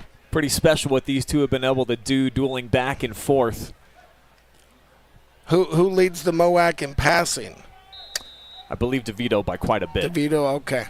He's one of the leading passers in the state, actually, for all divisions. He's shown it in flashes here tonight as he shakes and throws a dot here. He's got Shepard. And he battles down that far sideline. That's going to be close to first down yard. Too far out in front of Brady this time. That will bring up 2nd and 10 for the Whippets. Love the effort that time, though, from the sophomore Brady Bowman. Top receiving threat in the MOAC so far this season. One of our stat leaders. You can see with Travis Barty every Wednesday on the OH Report. 25 ticks still showing on the clock. Clear Fork settling back a little bit here defensively, though they bring a couple linebackers. Devito backs up and drops this one right where it needed to be for Lambert. Going to be another Mechanics Bank first down. And still 19 seconds remaining for this Whippet offense. You know, the Clear Fork's bringing 6, and you know, he's scrambling and making plays. And good job by number 7 there, getting across the formation and getting a first down. Timeout called by the Whippets. It'll be a Shelby timeout. This will be their second charge timeout. And with that, I'll jump into the chat section real quick, see how you guys are doing out there. Want to say what's up to Sue Stover, cheering on the Whippets here tonight. Randy Newman says, let's do it, Colts. Julie cheering on the Whippets, as is Pam Lynch. And then Chelsea Goolsby just says, let's go, DeVito. He is certainly a special player to watch. So much fun. He's got everything that you want. He's a great leader. He's very coachable from everything that I've heard, and you've seen the wiggle in the backfield. It's so hard to tackle this guy at any point, Coach, and really they've only designed one run for him so far tonight, which has been kind of his bread and butter outside of those deep passes. And still 7 seconds on the hookup. Second straight completion to Avery Lambert, and this is just Brayden setting his feet and delivering on the money. Does Shelby have any timeouts left? I can't see. Whippets do have one left. You might be able to take a shot here in the end zone. I think, of course, I saw their kicker out here. I'm not sure that he's got the leg to make this, but you might be able to take a shot at the end zone here and then maybe kick a field goal with 1 or 2 seconds left. Man-to-man across the board again here for Clear Fork. DeVito scrambling, whirls, and he throws. This is going to be the final play of the half, and it falls incomplete. So with 7 seconds, typically you'll get a couple of looks. That was not the case here. We'll show it to you one more time as a standing ovation coming here for the Clear Fork defense, holding this offense in check to put up 55 last week and have been the top scoring threat in the MOAC all season long. So Clear Fork takes it into the half here on homecoming night. Hearing it from their student section. We've got plenty more still coming up here. Both halftime band performances will be shown live and free. Plus, Sean and I will break down the stats, give you some analysis before we get you all set for quarter number 3. You're enjoying live and free high school football on the OH Report.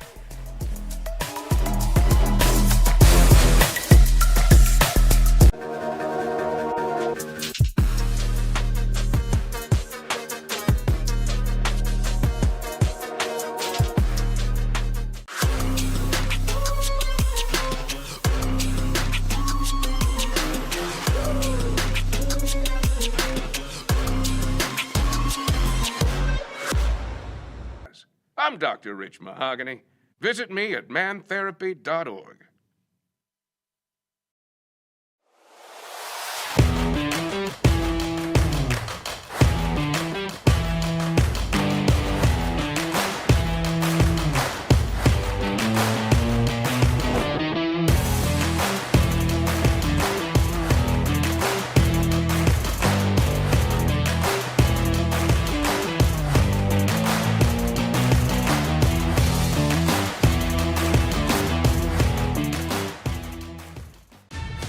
Who's got your case? Be smart. Get Rinehardt. If you get hurt, we get you back in the game. We know that getting the job done is what matters. Be smart. Get Rinehardt.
MOAC and no one can hear tonight will be complete without this 1971 hit single, featuring trumpet players Lucian Toole and seniors Dawson Dove and Nathan Overdeer. Please join the amazing Shelby Whippet Marching Band as we travel through the majestic mountains of West Virginia. Get on your feet and join us for John Numbers. Take me home, country roads.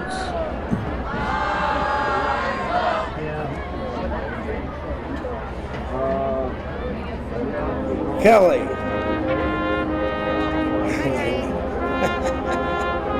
Hi.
Ladies and gentlemen, the 2024 Amazing! I didn't see it.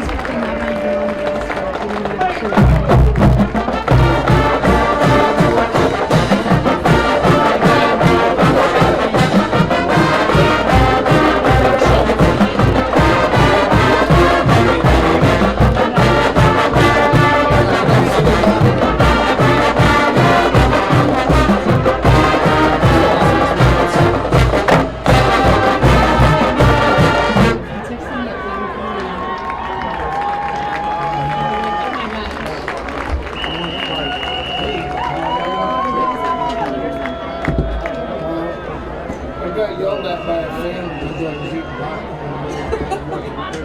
Oh, you did? Okay, Joe Tiger texted me and said it's McGuire. I know, I That was said the Merritt. quarterback, not Merritt. I messed up. And then the best part is she's like, Sean loves Merritt. Ladies and gentlemen, please welcome to the field, the pride of the valley, the 2024 Clearfork High School Marching Band. The band is led on the field by Captains Emily Montgomery, Raina Raper, Avery Sims, and Callie New. Tonight, the band will perform Rock Classics, sponsored by McGregor Mortgage, LLC. To get things started, it's back to 2005 and a groundbreaking album, American Idiot. Here's Green Day's smash hit, Holiday.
Fire, choreographed by our senior members. We hope you enjoy our take on September.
We would like to invite everyone to stay and enjoy our annual Glow in the Dark show, which will happen 10 minutes after the game ends tonight.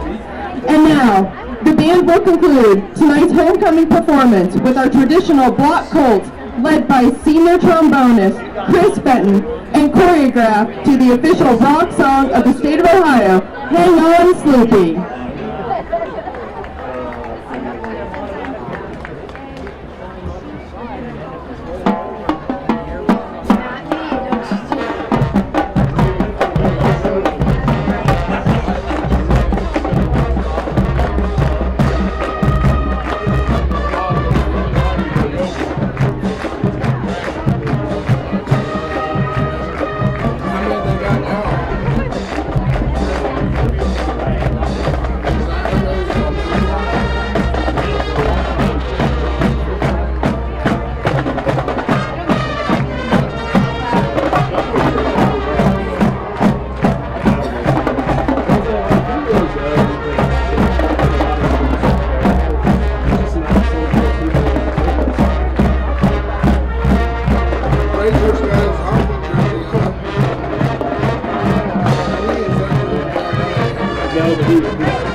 have a way of doing things. A man has his way of eating, of exercising, of keeping his hands warm, and of straightening up. So, when a man faces a serious life problem like divorce, depression, or suicidal thoughts, shouldn't a man have a way to deal with that too? Well, now he does. I'm Dr. Rich Mahogany. Visit me at mantherapy.org.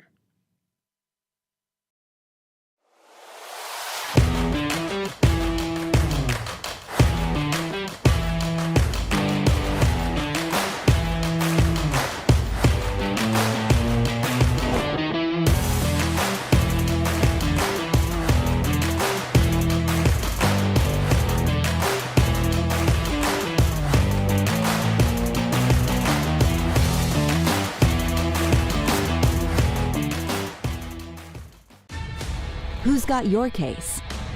Be smart. Get Rinehardt. If you get hurt, we get you back in the game. We know that getting the job done is what matters. Be smart. Get Rinehardt.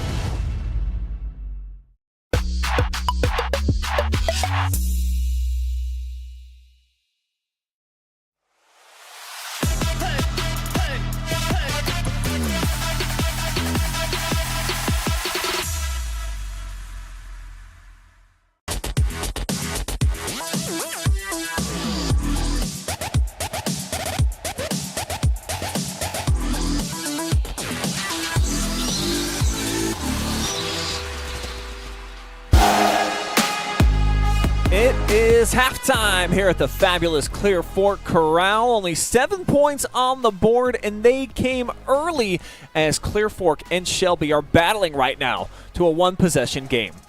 Brian Skowronski here with the great Sean Adams, and after what we saw, opening possession, first play, 66-yard bomb to Caden Price, I think everybody here in the building was thinking, oh goodness, this offense that just put up 55 points last week, they've got it going on. A lot of credit's got to go to Clear Fork defensively for stepping up and making this a game, man. They're just playing man-to-man across the board, and they're winning a lot of these battles. They are playing man-to-man. Sometimes they leave a free safety in the middle to kind of help out, and then, they're just rushing, and they're doing a great job of keeping contained, especially on Devito. He has extended the play a little bit, but nothing that was enough to be detrimental.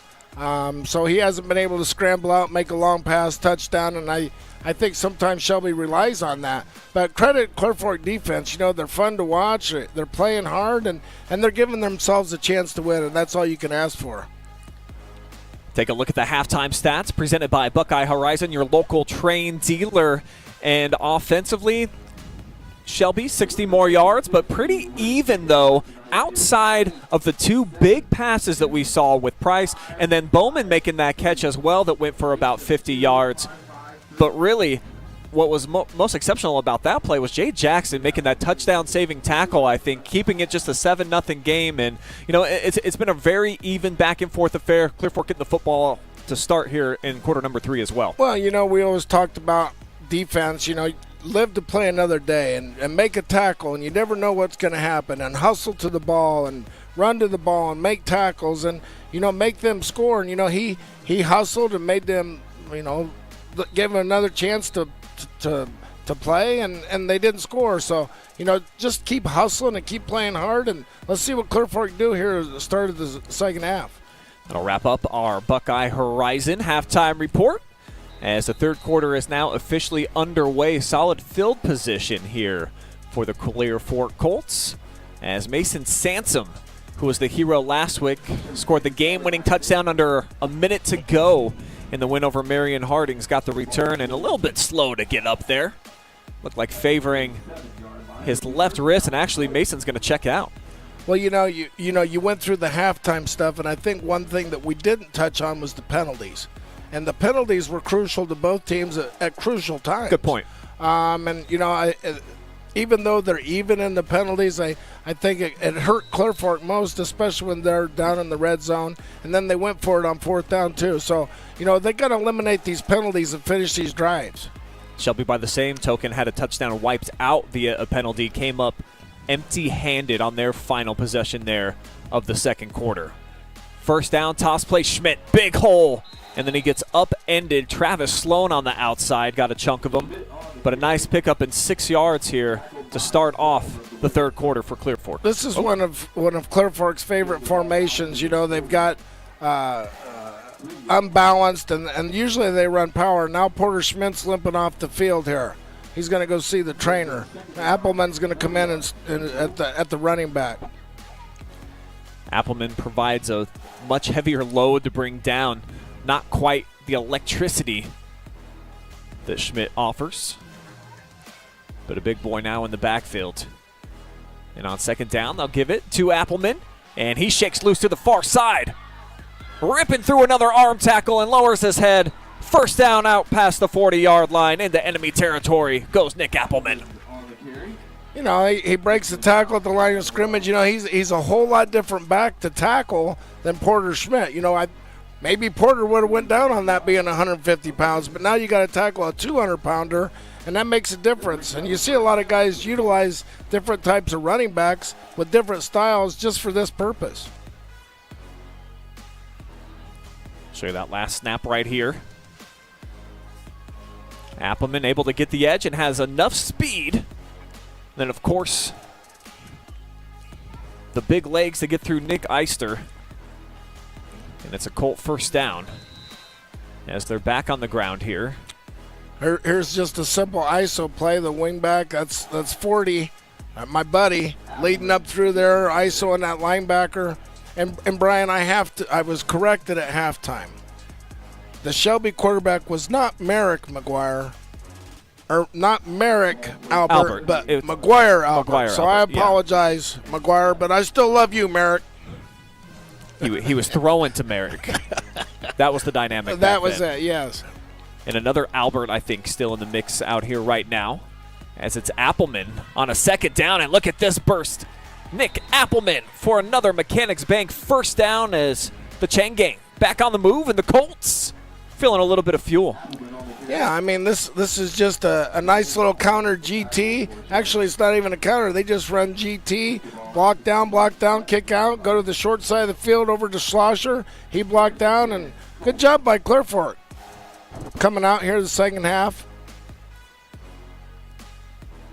Some aggressive blocking up front for the Colts as they've marched down to the 27. Just over 2 minutes gone by here in quarter number 3. Now here's that unbalanced look that we talked about.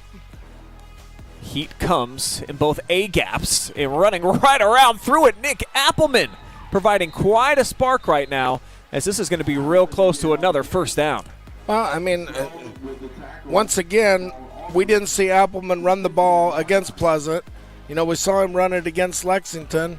I don't think he ran it last week. They've been featuring Porter Schmidt. Now he's getting his opportunity, and he comes in and he gives Clear Fork a lift here, start of the second half. Uh-oh. One of them. Those Trencherish Pink Hankies, man, they have been wiping out big plays all night. And, you know, we talked about those doggone penalties, and you know, now you're, instead of first and 10, now you're first and 20. Negating a great run by Appleman. It was a holding call, I believe, thrown on Nate Wine. So it negates the big run, as they'll keep it in the hands again of Appleman, who was the featured dude early on in the year. 71 carries entering tonight's 237 yards, the second leading rusher on the team. So he's certainly no stranger to the backfield and to churning out big yardage, as we saw in that win against Lexington, where he went well over 100 in a score. Well, he was our co-player of the game that night, and it looks like Porter's down here stretched out, and looks like he might be getting loosened up. It looks like he's okay.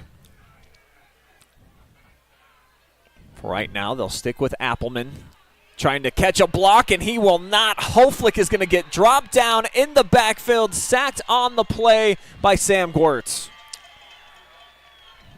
You know, that penalty got them out of rhythm, and now they're first and long, second and long. Now they want to do something that they don't necessarily want to do, and now they give up some other yards here. So Clear Fork just got to eliminate these penalties, and I think they'll give themselves a chance to win this game.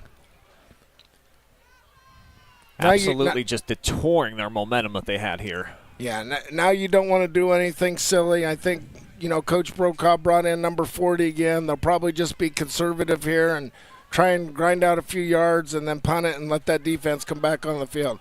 Here's their favorite formation, but it looks like they got too many guys out there. So the Colts are going to burn a timeout. While they do, jump back into our chat section.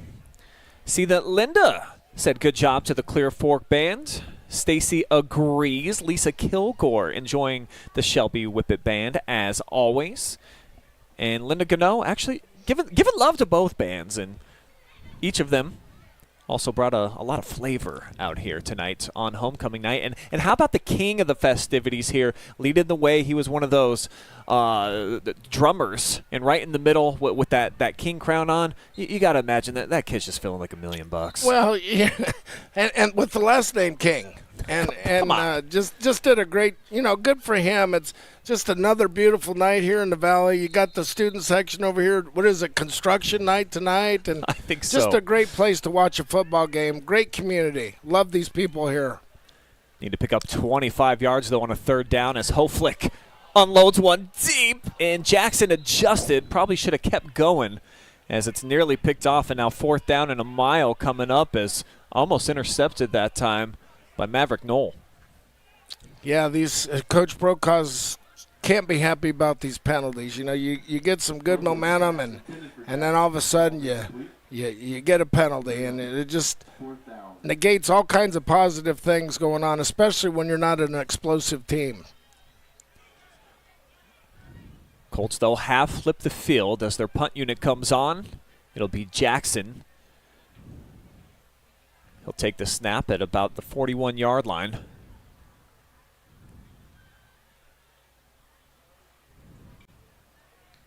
He'll angle it over towards the far sideline. And it's a solid kick. It will trap the Whippets offense inside of their own 15. As we'll get our first look at Brayden Devito in the Shelby offense. And talking to the WMAN crew here at the half, and Eric Will, who's a teacher over there and takes in a lot of Shelby football. Kind of uncharacteristic offensively for them in the first half. He felt like they were really trying to exploit the fact, of course, the Clear Fork, they're just going to man you up. Instead of staying true to themselves and doing what they do, we'll see if it looks different here in half number 2 or if they keep looking for those big hitters. Well, yeah, I had a chance to talk to Coach Will, too, and, we're all sitting here.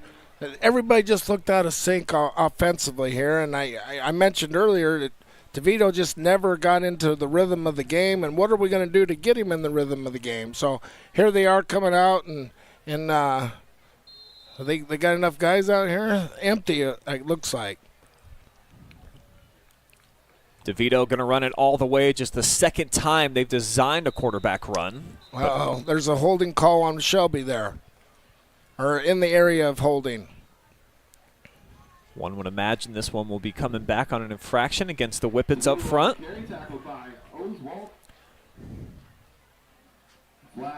Looks like Shelby's backing up. We'll show it to you a second time.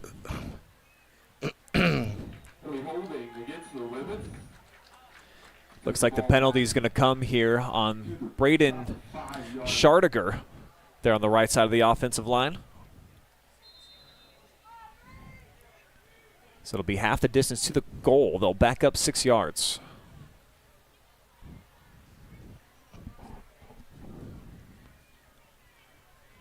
Clock stops showing 7.5 minutes.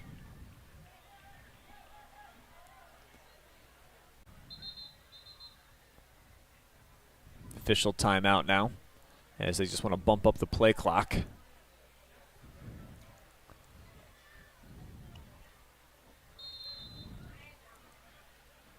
Looks like Clear Fork is in a man free. Number 11's free safety. Everybody else is manned up. That's Davis Hoflick, the safety. It's a little bit underthrown, but a diving catch is made by Bowman. And that penalty yards and more all gained back. About a 10-yard pickup here.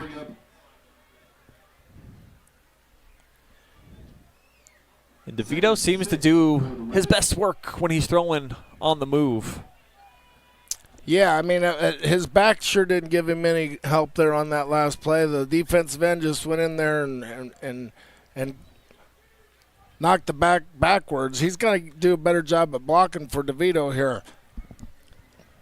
That's Marcus Gumbert in here leading the way this time. Does get a chip block on Sansom as it's unloaded and too far out of the reach that time of Nick Eister. So it'll bring up 3rd down, but hold on. Another one of those pink hankies out there. Those doggone things. It's really been a game changer. My eyes are trying to adjust still in the second half. Maybe because I think it's neon night, actually, in the Clear Fork student section. They thought maybe the flags could match, all be in unison. Yeah, neon night, okay. My bad. I thought it was construction. That makes more both. sense. So, there it is right there. You can see the hold on Colton Sexton that time. You know, I think one of the plays that Shelby had success on in the first half was trips into the boundary, and then they would run the jet sweep to the field and get a good block on the edge with the tackle, and they were able to gain some yards on that. I haven't seen that yet the second half. They featured Brady Bowman taking that jet sweep. He's flanked out up to the top of your screen right now. And they'll bring a different man in motion. They'll fake it. The throw, wide open.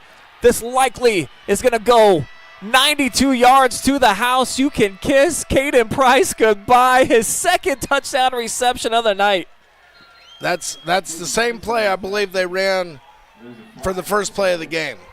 But wait a minute, Sean. Uh-oh. Look what's laying at the 3-yard line. Don't say it. Don't say it. You already know.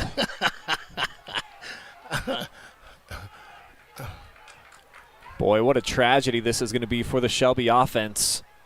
We'll show it to you. The points are going to come off the board.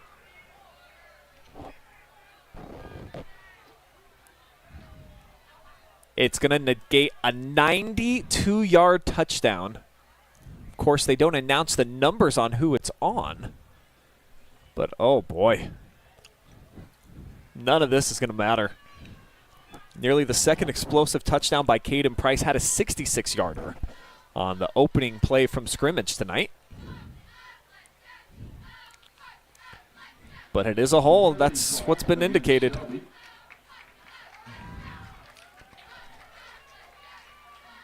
Well, Clear Fork caught a break there. You know, they still had a free safety there that time, but I don't know what happened to him on that. They brought a guy in motion, and maybe he picked up the motion man, and that left number 4 free across the middle. Almost the same exact play design as they did in the first play of the game. Now we got trips into the boundary again. 2nd down and 18. They'll flip it out. Price again. Stutter steps. And gang tackled at about the 13-yard line. Gain of 9. That's the first time I've seen Shelby run one of those wide receiver screens out there. Big old number 73 coming out and getting the block, and 55. And, you know, that's the first time they've ran that this whole game. Gives them a little breathing room here out to marked at the 12-yard line. Still be 3rd down and 10, clock winding under 6 minutes. Costly penalties on both sides tonight. Shelby's had 2 touchdowns taken off of the board so far. Yeah, the penalties are, you know, I think each of them had 4 or 5 at the half, and they probably each have 3 or 4 now already in the 3rd quarter. Devito looking down the sideline all the way to Eister. That's a great job by that wideout. You know, knowing where the sticks are, knowing where to get a first down, breaks it off, and a great throw by Devito to give yourself a first down. Great execution out there by those two. It is indeed a Mechanics Bank first down. A little eye candy to the left. And then just a quick 10-yard out right at the sticks, you're right. He timed it beautifully. And it's enough to get the chain gang on the move and avoid what would have been one of the longest 3-and-outs of all time, Sean. This drive's been going on for about 3 minutes. Here we are. We got trips into the boundary again. Oh, it's empty now. They'll fake it, and Devito, whoa, threw it into the spin cycle. He avoids Luke Gearhart and company. Boy, it certainly looked like he was going to be dropped for a loss. and it goes for 12 yards and a first down. And that's just what he's able to do for you. You know, they run a GH coming back to the other side. Oswald tackles too high, and he spins out of it, and off he goes. That's why he's the second leading rusher in all of the MOAC checking into tonight. Behind Ontario's Bodpin Miller, as we mentioned in the first half, who having another big night right now. 2-score differential at halftime over Marion Harding at home for the Warriors. Were you able to get a Tiger score? Can anybody out not there looking good. get us a Tiger score? I think it was 20-7 at the half. Worcester out in front. As Devito again has to spin his way out of some trouble. Only goes for a pickup of 1 this time. But again, same scenario where likely would have been a sack on most mortal quarterbacks. Well, you know, the Shelby offensive line looks the part. Clear Fork's just beating them a little bit with some speed, and then they do bring an extra guy that they can't block. But I'd like to see these Shelby linemen move their feet a little bit more. Give their guy a chance to make a play here down the field. They'll set up with the tight end to the near side. 2 receivers up top, and Gumbert in the backfield. He has seldom been used tonight. They'll fake it to him here as Brayden, under pressure, has to step away from Sansom and delivers out of bounds over to the Whippet bench. And a lot of clamoring here, of course, from the Clear Fork faithful, looking for one of those pink hankies, and look what finally arrives. I think we'll get some grounding here, Sean. I still don't see it. I don't know how I can miss it, but I just don't see it. Sitting on the 34-yard line right now. We'll show this to you again. Football's got to get back to at least the line of scrimmage. You know, he does have number 1 out there. Yeah. I think that's the conversation probably going on right now inside of that 3 zebra huddle. Was it close enough to the intended target to not warrant grounding? Will they wave off the pink madness? They will not. Another flag. Intentional grounding. That's a loss of down, too. It will roll it over to third. You're 100% right. And from where Brayden threw it at, I mean, he was way back. I believe it is a spot foul, is it not? Or maybe they just mark it off here. 5 yards from the line of scrimmage. Okay. Make it 3rd down and 14, the situation here for Coach Mahaney and his offense that's been so electric all season. Top scoring team in the MOAC. One of the highest scoring teams in all of Division IV this year. Boy, they're going way back. Well, I thought that it came from where the ball was released. I wasn't sure if that was the case at the high school level, but that's where Brayden threw it from. So yeah.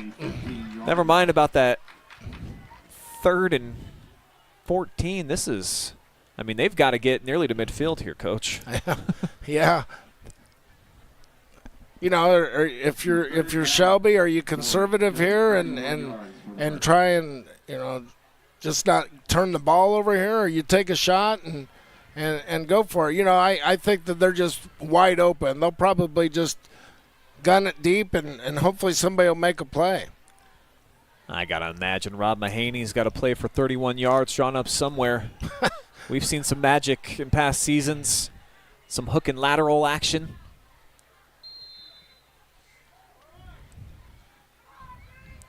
He's really done a good job over there at Shelby, you know, taking over. He took over for Coach Will, didn't he? And there was 2 seasons in between. Oh, 2 seasons, okay.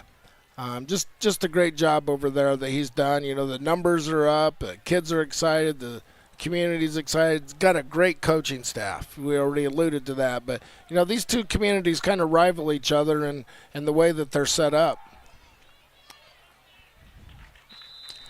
He played it conservative.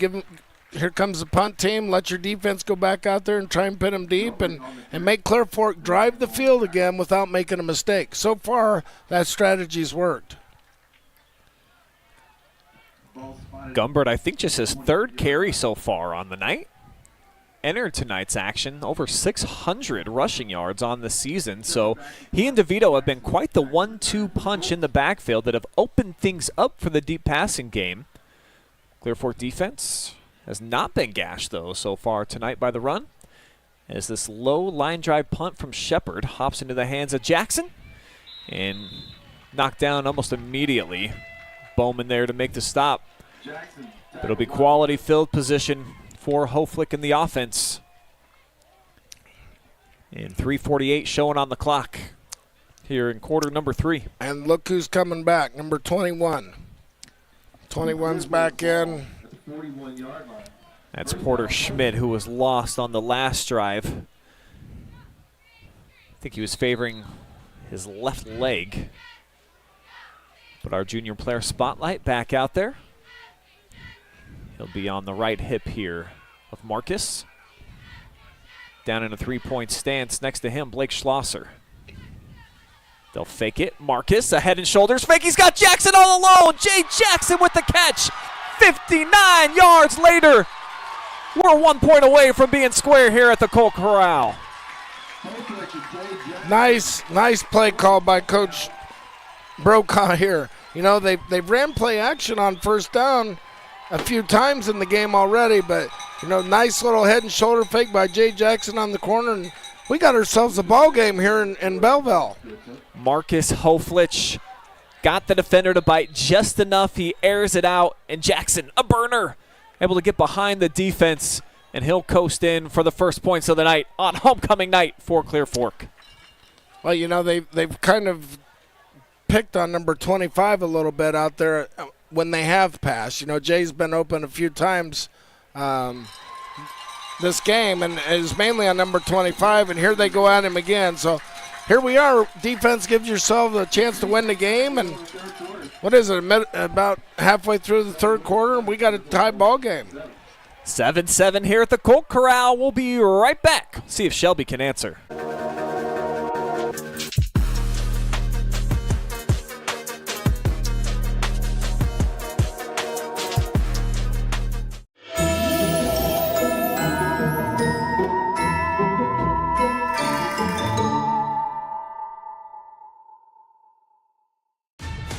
Who's got your case?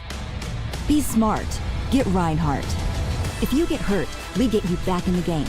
We know that getting the job done is what matters. Be smart. Get Rinehardt.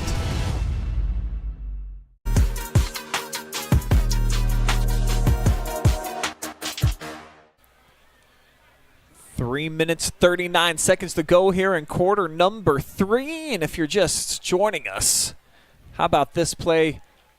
Hoflick going deep, and Jay Jackson, 59 yards, getting behind the defense as we are all even at 7 apiece here at the Colt Corral. Clear Fork kicking it off. It's a tumbler, and it's off of Travis Sloan. Well, he's able to pick it up, but gang tackled. Look at all those green jerseys combining to knock him down inside the 20-yard line. Great job by the Clear Fork kickoff team. Get down there, stay in your lanes. Nobody got outside number 7. He set the edge, and the rest of them come and gang tackle. Great execution.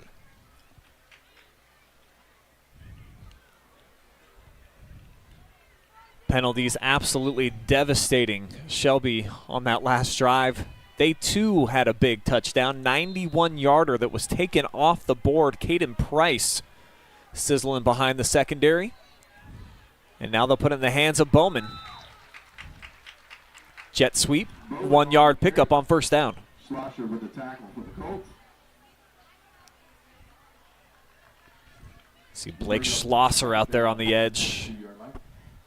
Clear Slings Fork's him down. doing a better job of on that jet. That they brought the linebacker off the edge to help with that jet there instead of relying on the defensive end to make that play.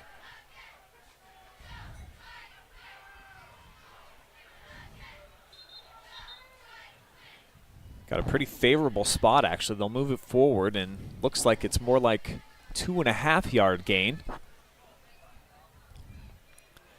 As Shelby makes some substitutions, Clear Fork matches.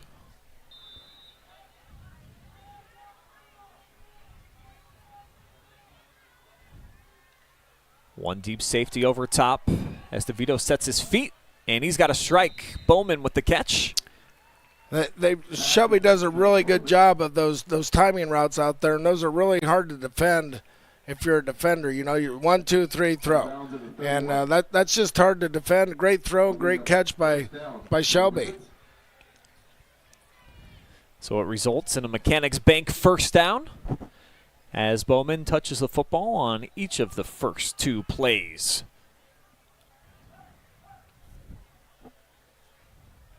Now he's flanked out up top, 3 receivers set. Colts showing some blitz. And here comes Gumbert. And Marcus Gumbert, his biggest run of the night, takes it into Clear Fork territory. About a 20-yard pickup. Gumbert on the carry out to the 46-yard line.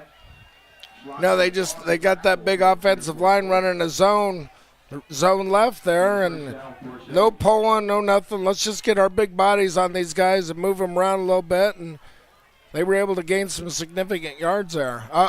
No huddle over the middle. Here goes Shepard. And Michael Shepard keeps his feet. He'll take it in there. There are no pink flags on the play. Touchdown, Whippets. You know, they went no huddle, and I think they lined up Shepard as a tight end, but he was the second guy on the end of the line of scrimmage, so most people wouldn't notice that. And there he goes. I don't think they had him covered. I think Clear Fork thought he might have been a tackle. Beautiful stiff arm. Throws Jackson down to the turf as he takes it in right in front of the Clear Fork student section to give Shelby the lead right back.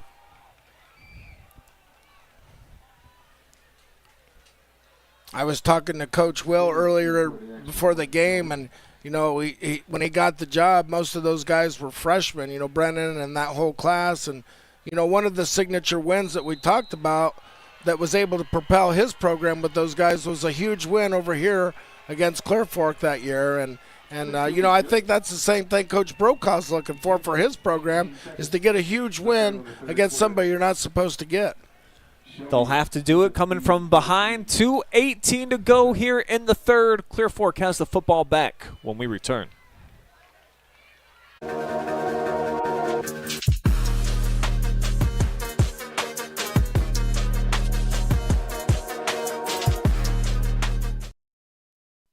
Men have a way of doing things.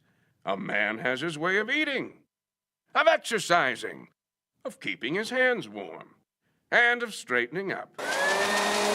So, when a man faces a serious life problem like divorce, depression, or suicidal thoughts, shouldn't a man have a way to deal with that too? Well, now he does. I'm Dr. Rich Mahogany. Visit me at mantherapy.org.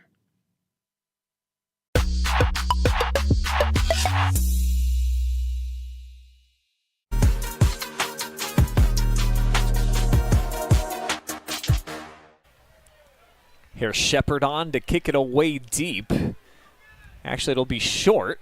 And it takes a fortuitous Shelby hop. Jackson slides in. And he's able to get possession back for the Colts. But we're going to spin it back one more time. We'll show this replay for you of Shepard escaping off that tight end spot. No one picks him up. That was a great play design. I've seen people, you know, Ohio State has done that. A lot of people have done that. You know, that just changed the momentum. You had 2 receivers out. They snuck him in as a tight end. The number, you know, it made it look like he was a tackle. And there he goes. Touchdown. Great play design. Right at the perfect time. Great call. Every touchdown so far tonight has been of the explosive variety. 46 yards, the latest from Shepard. 59-yard Jay Jackson touchdown. Price got the party started a 66-yarder. So fake it to Sampson. Now Porter opposite way. And just caught down by the shoelaces. If not, there was plenty of space out in front. Well, you know, Shelby's not afraid to play a little man-to-man either. You know, Clear Fork notoriously wants to run the ball, and you can't blame them. But, you know, you're going to have to play some zone here every now and again just to keep these quarterbacks off balance. Final 2 minutes here of the third quarter. Plenty of action going down after we went through mostly a scoreless first and second. Again, it's Porter, and he'll get snagged by Brayden Schardiger on the edge. Looked like he might have escaped, but strong hands here kept him from going anywhere. You know, it looks like Shelby, instead of worrying about getting so much penetration, they're just locking these guys out and staying on the line and getting off blocks and making tackles. And that might have been a defensive adjustment they made at halftime. I noticed in the first half they were just getting way too deep.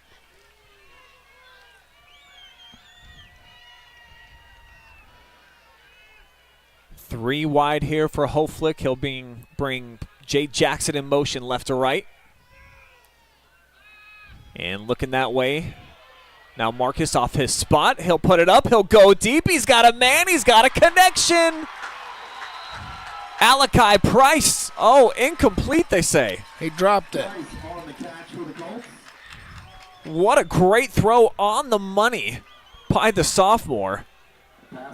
And nearly a huge gain to one of his classmates. Yeah, I think you got to come down with it, don't you? I mean, he might have had a couple feet in and just tough call over there. Yeah, we'll really slow it down here at the end. So let's see. So Price has it there, and it's coming out on his way down. So the referee, he is standing right next to the action. That's an excellent call on what otherwise would have been 43-yard pickup. Devastating.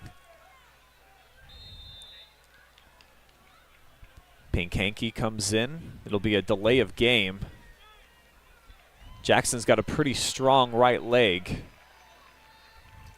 You know, you look at the body language now of Claire Fork, and it's like, you know, we gave him our best shot. You know, this is where leadership's got to come through, make a play on defense, maybe get a turnover here, and get back in it. You got to get rid of this body language. Jackson off the side of his foot. I don't know if it was tipped or not, but it sure looked like they roughed Jay Jackson back here. We'll show it to you again. There is no flag out there. Yeah, I think it was just blocked, and that Jackson just came out of there a little bit sideways. Yeah, there's no call for roughing the punter when you get a piece of the ball there. So good call by the official. 25-yard line. First down, Shelby. So it's going to be Whippet football at their own 26. Fresh off of that 46-yard touchdown strike to Shepard. On what may be the final play here of the third quarter. 30 seconds showing on the clock. And we got trips into the boundary again. Looks like here they come. Got the whole field. Is that number 8? It is. Number 6. That's Brock Fisher with the snag. No, excuse me, you're right. That was Nick Eister. And that's enough for a Mechanics Bank first down. You know, I think this is your Shelby's in their wheelhouse now. They know if they can get another score here that they're going to be feeling pretty good about themselves. Don't have to snap it again if they don't want to. Game clock down to 9. And DeVito's going to wing it far side. Bowman's got it. And maybe he doesn't. Called incomplete. Would have been another 13-yard gainer as it comes loose with 3 seconds. Clear Fork's playing man-to-man, and they're giving away those out routes. You know, when you play man-to-man, you want to try and use the sideline as your friend, and so you force everything that way, and they're just getting them with those 10-yard outs. Barring a penalty, this will be the last play here of quarter number 3.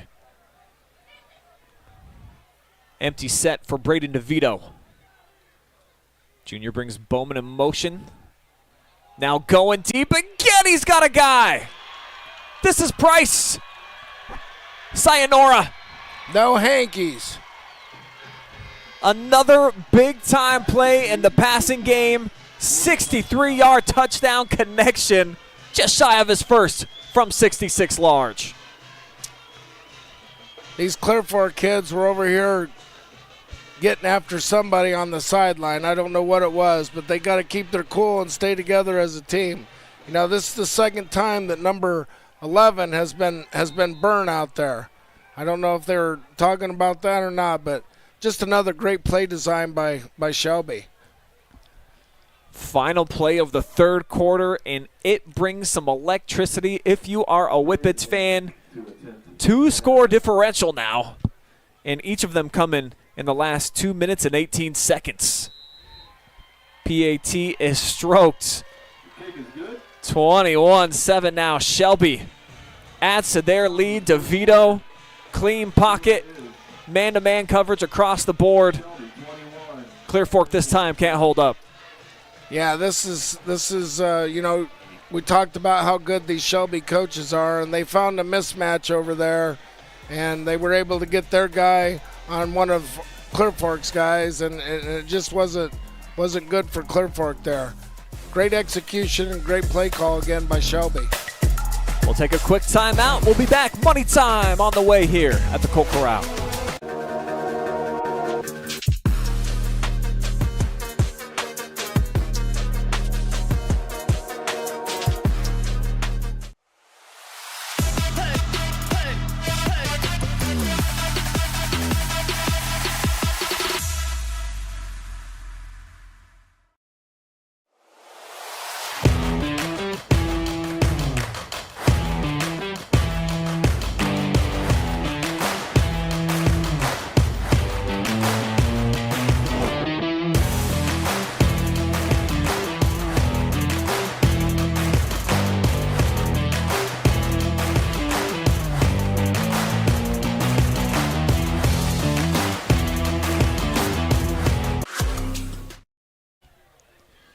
We welcome you back to Belleville, where it's back-to-back touchdowns for Shelby.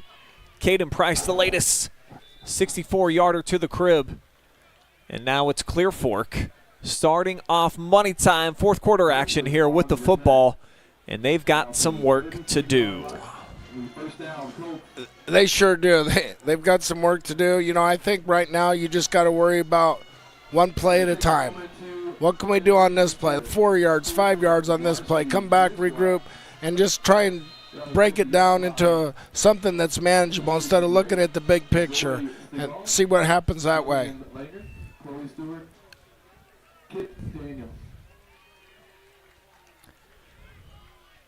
First offensive play here of the opening, or fourth quarter, I should say. And it'll start with a flag. Looked like they got a face mask there. Looked like they grabbed Porter Schmidt's face mask.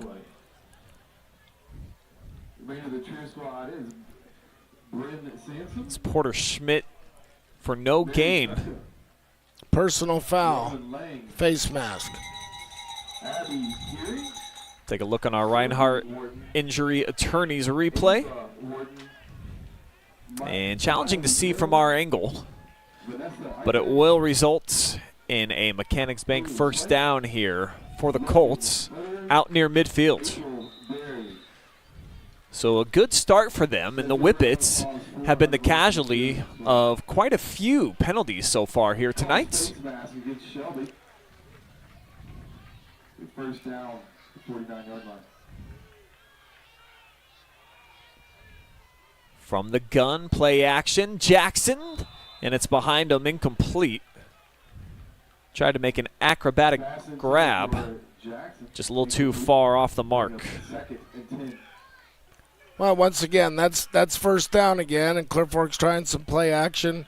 They did first down play action and scored the last time, so, you know, trying to get something going here again on first down. By doing so and not converting, now you put yourself behind the chains, and it's now 2nd and 10, and for Clear Fork, I don't think you really like that.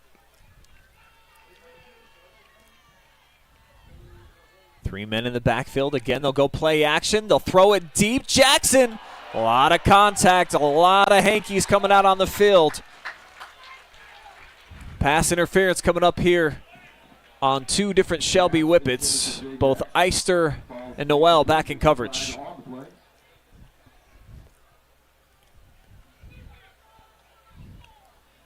It's going to be Maverick, actually, that was there with all that contact. And both first downs here on this drive for Clear Fork after they mark it off will be courtesy of the penalty. I'm really impressed with this Hoflick kid and how much he's improved this season. And, you know, we mentioned how Clear Fork is young, and they got a lot of young kids coming back. But, you know, this Shelby team's not exactly old either. They've got some sophomores and some juniors, and these two are going to be battling it for quite a few years to come. Yeah, really big junior class, actually. First down, Hoflick calls his own number. And he does some high knees in through the teeth of the defense. Pickup of about 3. Hoflick on the carry. Ball is out to the 33-yard line of the Whippets. Just churning out a few there before he gets hit and stopped by Bryce Samsel. The second down, 7 yards to go for the Colts. Clear Fork looking to add on our Jackson Well Services scoreboard. And I like what Coach Brokaw's doing. He's not abandoning any game plan. He's sticking with what he's doing, and you got some penalties, and you can't get everything back at once. Just do what you do. Here's that ISO again. This time it's Porter Schmidt. He'll be roped down by Cohen Sturts, and maybe about a yard shy of first down territory. Number 40 leading up through there. You know, they block down with the guard and out with the tackle, and then 40 leads up on that linebacker, and Porter's hitting the hard. He's another one that's really improved this year, and he's running with a little bit of a lean. 2 minutes off the clock now in this fourth. Hoflick with the lead blocker, and he'll pick up what he needs. It'll be a Mechanics Bank first down. Got 2. And they only needed a yard. So now they're running, instead of an ISO with Porter Schmidt, he's the guy that's doing the ISOing. So good for him being able to stick his nose. It wasn't a bone-crushing block, but he was able to stick his nose in there, at least get in the guy's way, and they were able to get a first down.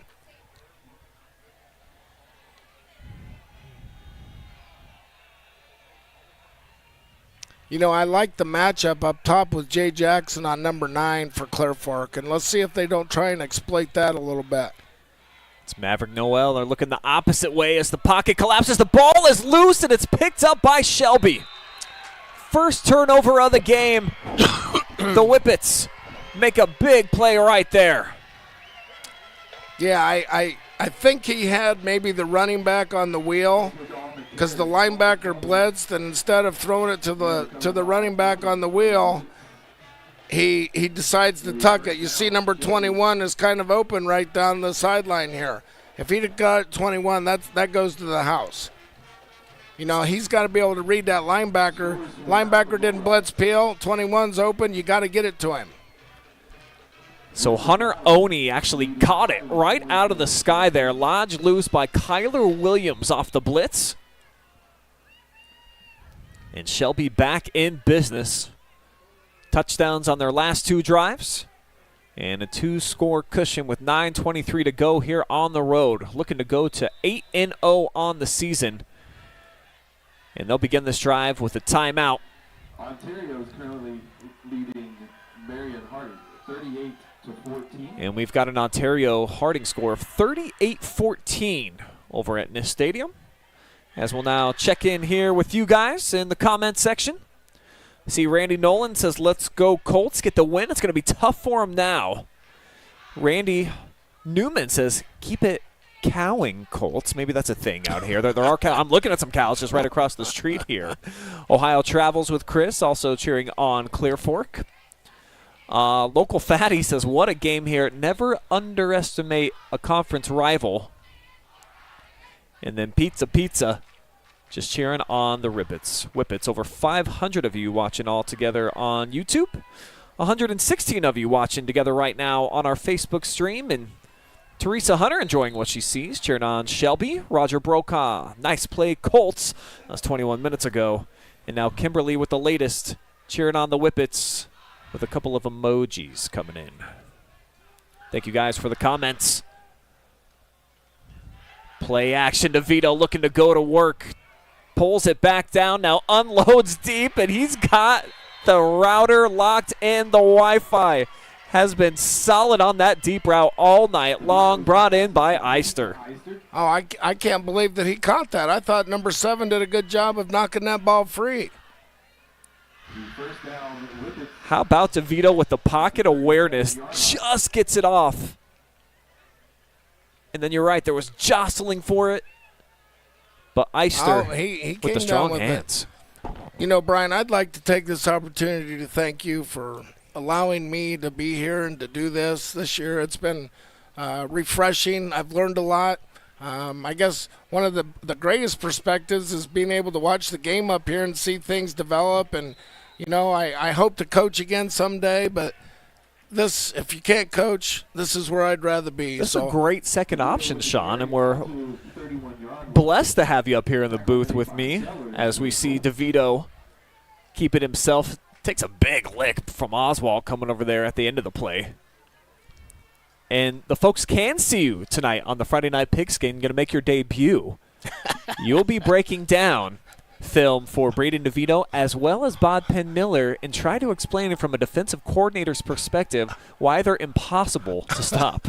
Well, I'm more worried, I'm more worried about seeing that 10 pounds extra on the TV than anything. So hopefully it doesn't show up too much. That's my main concern tonight. Our biggest investment at the OH Report has been the slimming lenses right now, Sean. So everybody is looking their absolute dynamic best when you come into the studio. You'll see. But you combed your hair. You didn't have on that hideous Michigan hat that I've been accustomed to seeing when you show up, normally on location. So it's been a nice change of pace. TV ready tonight. The Whippets certainly have been offensively their last couple drives, back on the move as it's into the hands of Gumbert. And the junior tumbles forward for about 5 yards. And this is more what I was expecting to see from Shelby offensively, was just free play, comes natural, comes easy, and guys out there just looking like they're having fun, Sean. That's what it's been for them since about the midway point of the third quarter. Yeah, we talked about them being relaxed, and they know that they can score, and they know they can score at will, and they never panic. They rely on the system, they rely on the program, they rely on each other, and they know that they can score at will. Bowman off the out route. Takes 3 different Colts to finally secure him, but not until after he's got a Mechanics Bank first down, and it'll be 1st and goal coming up from the 7. And I think one of the other changes that Shelby did was that they're starting to get the ball out quick. It seemed like in the first half, Clear Fork was able to get to the quarterback a little bit. Now it's like 1, 2, 3, throw. And we talked about those timing routes and just trying to get the ball out. And now these defenders look like they're getting a little bit tired. Devito from the gun. Gumbert finds a hole, and he'll reach into the end zone. 20-point Whippet advantage on the 8-yard touchdown run from Marcus Gumbert. Yeah, that was a nice jump cut by Marcus there. There was a defender there to make the tackle, and he makes a nice jump cut and able to get in for a touchdown. The last 3 scores have all belonged to the Shelby Whippets, starting to create a little bit of distance in between they and Clear Fork on our Jackson Well Services scoreboard. And that's what's so difficult about playing teams like this is you grind it out and you grind it out, and then they make one throw, and then they get the ball back and make another throw, and then next thing you know you're down 14 points or 21 points, and it just kind of demoralizes you as a football team.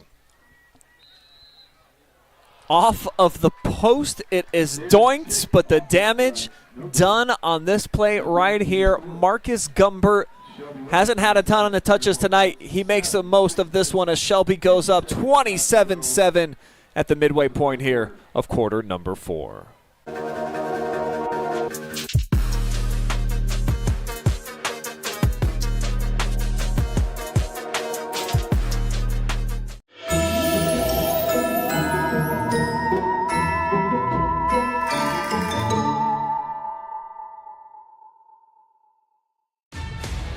got your case? Be smart. Get Rinehardt. If you get hurt, we get you back in the game.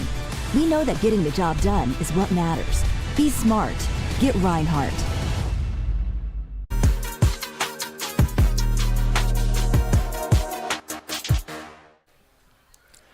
Shepherd's got it teed up here.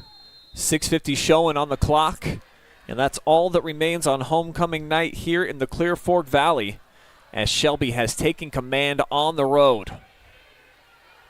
Jay Jackson off the return. And he'll wiggle out to the 33-yard line. Jackson on the return. You know, Jay's given it everything he has tonight. He's played offense, defense, just special teams, punted, returned, just landed on the line. And, you know, that's what high school football is all about. You know, you lay it on your line for your teammates, your town, your school, and, you know, you just got to love high school football. It's been a stellar contest. If you haven't watched it from the beginning, certainly a lot of electricity here in the building. Homecoming night, big build-up for Clear Fork. Their fans up on their feet, and the first play from scrimmage goes 66 yards for a Caden Price touchdown. After that, both defenses really played well. Each team moved the ball. There were a lot of turnovers on downs. No turnovers, though, until that fumble from Hoflick, and that kind of led to this unraveling that we've seen from Clear Fork. Shepherd, the 46-yard touchdown, and then on the final play of the third quarter, Caden Price, 64 yards into the zone. Well, I think the biggest play of the game, and I think it came from the Shelby coaching staff. They get a first down here. The game is tied. They get a first down here. They hurry up to the line. They hide the tight end. Clear Fork doesn't see it. They sneak him across, touchdown. And I think that was the play that changed the game. And you know, kudos to the Shelby guys over there for making such a great call. Toss play, student body left. A few running alleys for Porter Schmidt, but they're filled in by the Hungry Hounds. No gain.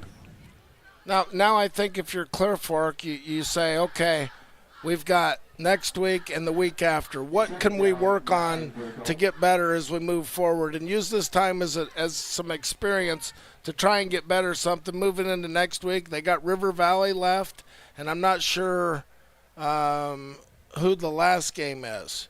But, you know, they still got two chances to win games, and I think they just got to kind of worry about themselves and see what they can get better at here moving forward. Hoflick on the boot, and he'll rifle one deep.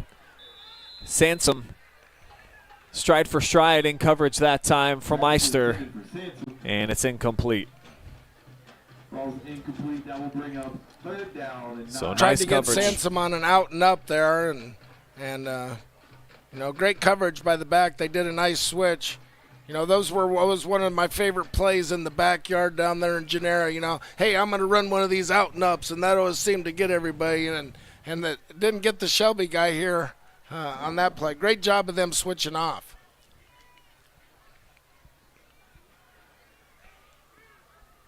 Third and long here for the Clear Fork offense. Play clock winding down to 5. They'll have to get the snap in a hurry. Marcus does just get it,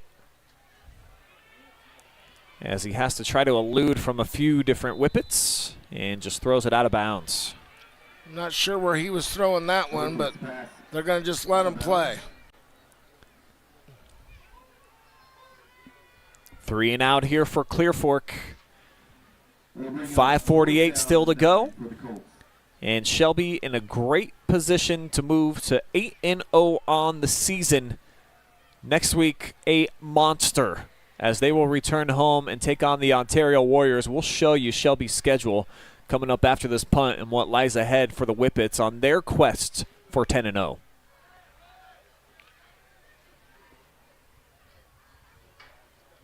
Nobody back deep as Jackson rolling out, looking to maybe just throw Shelby off the scent. And this works out pretty well. Be touched at the 25-yard line. That's where the Whippets will have possession with a 1st and 10. But as promised, we'll take a look at what's still to come here for Shelby. I talked about that game against Ontario. That is their home finale of the season. And then they got to go on the road over into Spartan country and try to take on Pleasant, who were the kings of the MOAC before they had the new swap out in Clear Fork and Shelby and Ontario joining and this new phase of the league. Pleasant for a lot of years really was that team. So 2 pretty good contests for them to close out their campaign. Yeah, they certainly do, and you know they're gonna continue to get better. And I'm not sure where they're at in their region, but they got to continue to take care of business. I'm sure that their very first goal that they had this year was to win the MOAC. Well, let's take a look at Division 4, Region 14. If it were to start today, Shelby right now the number 3 seed, but of course the winner of next week's game. So many bonus points that the anticipation is they would jump to number 1. They would leapfrog Sandusky Perkins. And if you look clear down at number 16, that's the cutoff line to get into the postseason, Sean Adams. That's where Clear Fork is right now. They would need 2 wins over the last couple weeks, I feel, to probably get in. Yeah, I think Clear Fork needs to have those 2 wins. Who was the last game that they played this season? I know they have River Valley yet. And that's in week 10. That's in week 10. They'll be at Highland next week. At Highland, okay. Oh, Brady Bowman threw on the skirt. Here he goes. Bursting in to about the 6-yard line before finally knocked down by Jackson. And boy, as he just unloaded the tank tonight, Jackson has been everywhere. But all these weapons for Shelby. Whew. Well, you know, at some point, you know, Brady gets up a little bit slow here. At what point is Coach Mahaney going to say, okay, I got to save these guys. I got a long way to go here. That would be detrimental to have somebody get hurt late in the 4th quarter when you're up 27-7. But who am I to say? Still 4.5 minutes to go. Just a 3-score differential. So perhaps they'll call off the Hounds if they're able to get into the end zone here. The starters still on the field for Coach Mahaney. And they'll let the play clock spin down to 3 before they chuck it out here near side. A couple of moves made, but Eister doesn't really go anywhere as Price bursts in to make a nice tackle. For the Colts, bring up 2nd down, 6 for the Whippets. You know, that's a great job by him getting off that block, using his hands and making the tackle. You know, these Clear Fork guys are well coached. They use their hands well. They get off blocks well. They're just maybe a year or 2 away. But I look for big things to come out of Clear Fork in the next few years. 8th grade team was MOAC champions again, and then I guess the 7th grade did well also. So, you know, they always do good. And this is just a football town. They'll be back. Bowman jet sweep. Instead of trying to go all the way to the edge, turns it up and churns out about 6.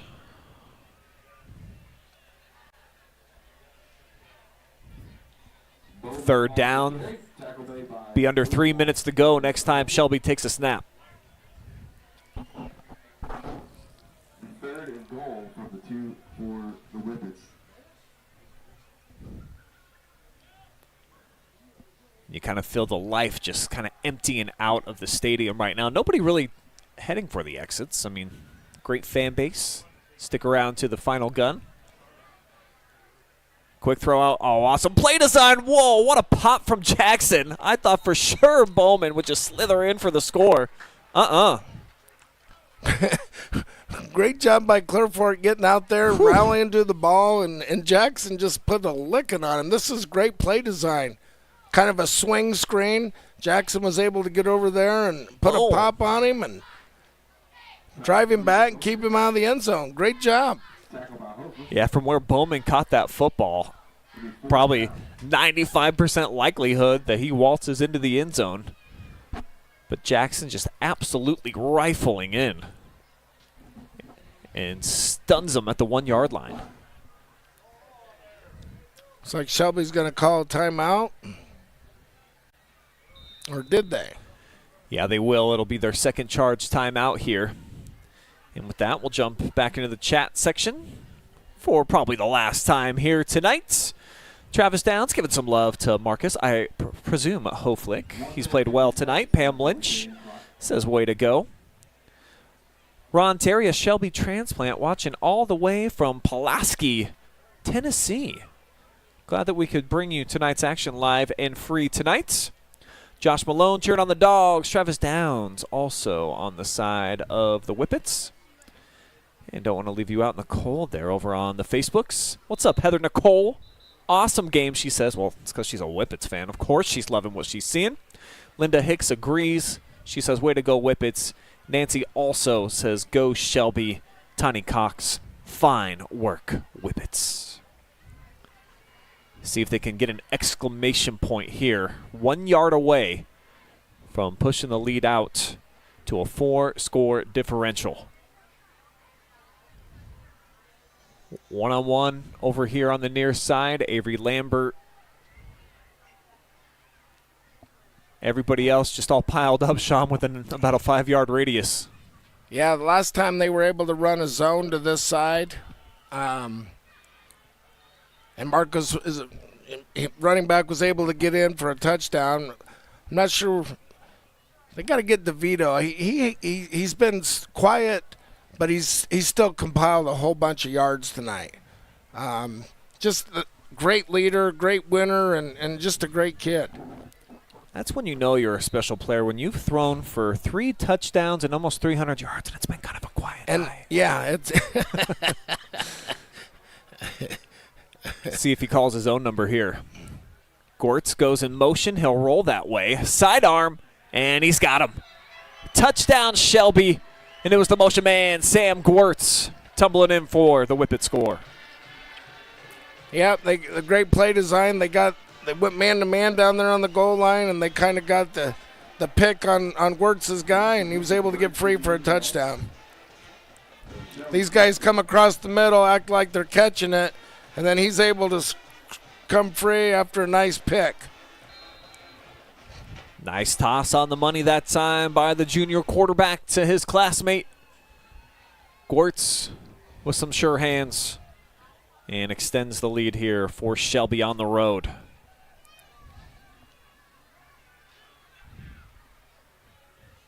Looks like they're just going to try to tack on the extra point. And they will off the left foot here of Caleb Stairs. So they feel that if they, either one of those teams will jump to number 1 next week because of the loss Perkins had last week to Edison. It'd be more because of the secondary points and beating an 8-0 team. Okay. So we'll show you the Region 24 standings one more time, and this is how they look starting today. Of course, it's going to be a lot different at the end of the night.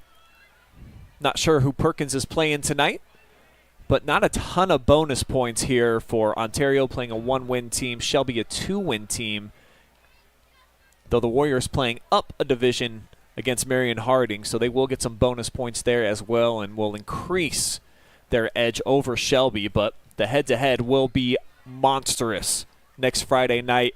If you don't have season passes, you might want to try to get your tickets soon to that one. I guarantee a sellout over at the new WW Skiles Field. And what a great place that is. That's just an awesome complex. You know, it's amazing. They talk about, look at this field. I remember when it was grass, and people just taking pride in their kids and their school, and then Shelby built a new school, and just 2 great communities, and that's what Ohio high school football is all about. Short kick, taken on the fly from about the 17-yard line. Little wiggle here for Davis Hoflick. And a flag on the field. As there's just a $1:39 to go.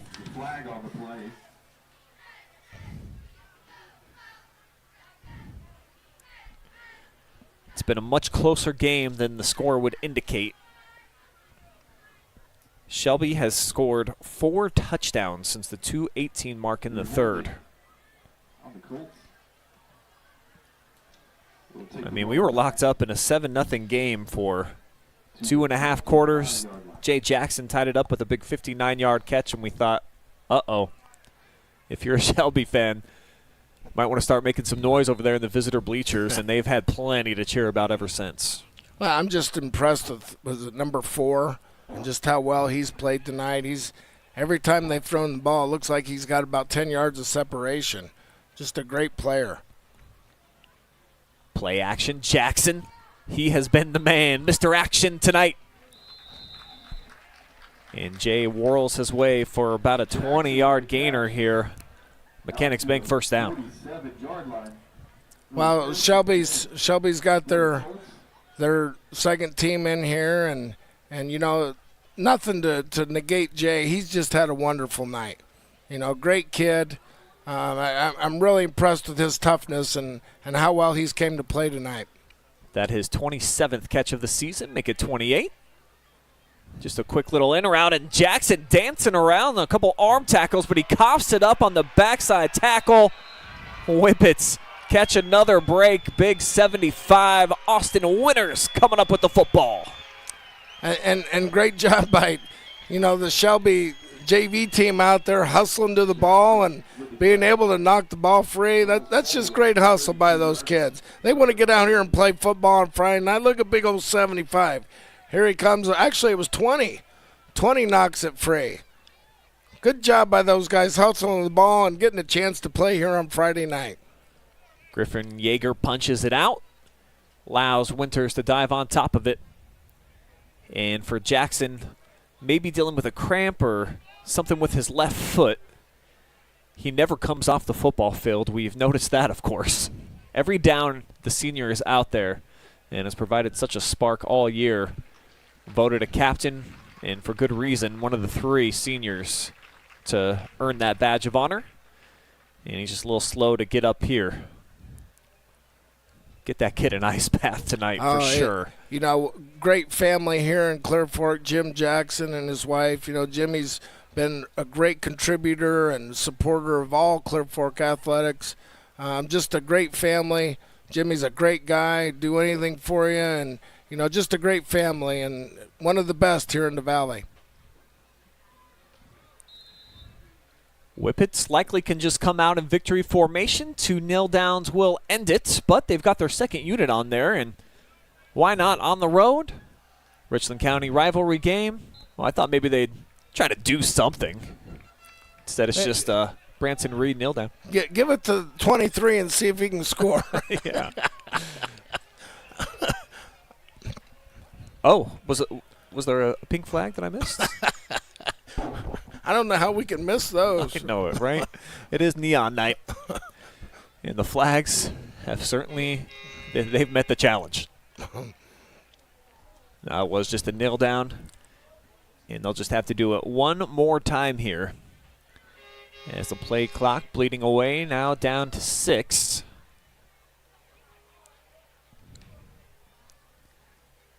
And that will do it, folks. Excellent second half performance by the Shelby Whippets as they will move to 8-0 on the season, 5-0 in the MOAC, the defending kings of the conference. Still sitting on top, looking to repeat as they knock off the Colts 34-7.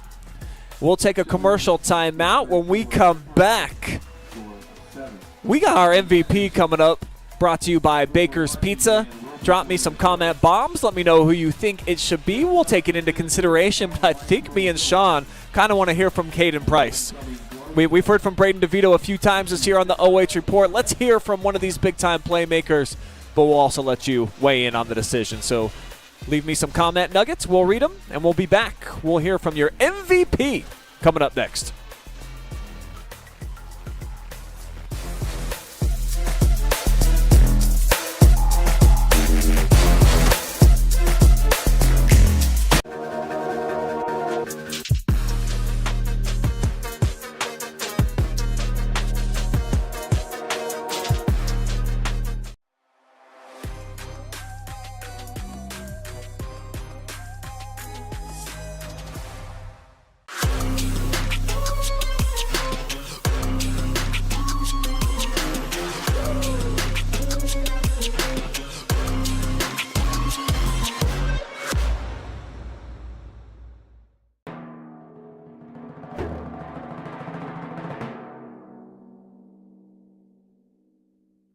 Picking up new hobbies such as cooking is another manly way to avoid depression and reduce stress. Today, I'm going to teach you how to make my world-famous guaco mahogany. First, mash up 5 or 6 of these green things. Then add hot sauce, this lettuce stuff, these red things, salt, some of this stuff, and limes. And finally, bacon to taste.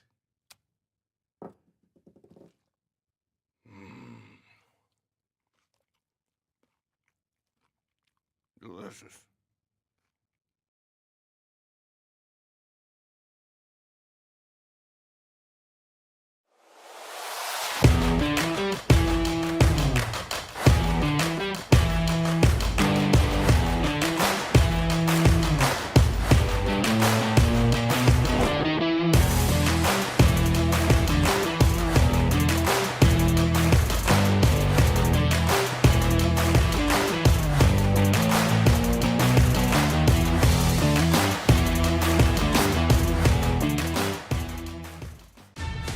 Who's got your case? Be smart. Get Rinehardt. If you get hurt, we get you back in the game. We know that getting the job done is what matters. Be smart. Get Rinehardt.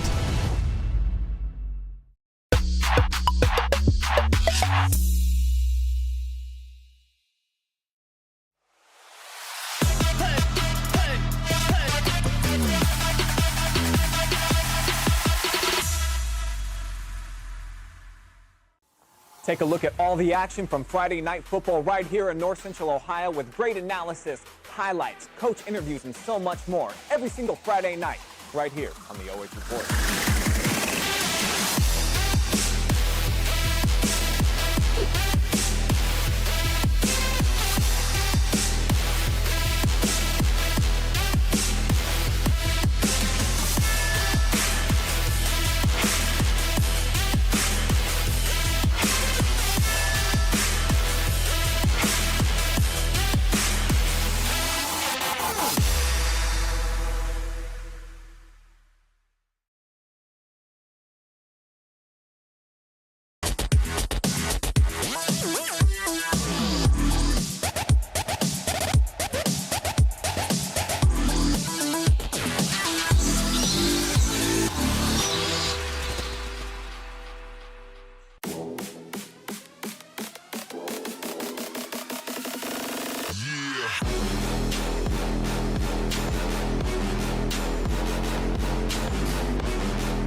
We return now with our player of the game presented by Baker's Pizza of Bucyrus, Caden Price.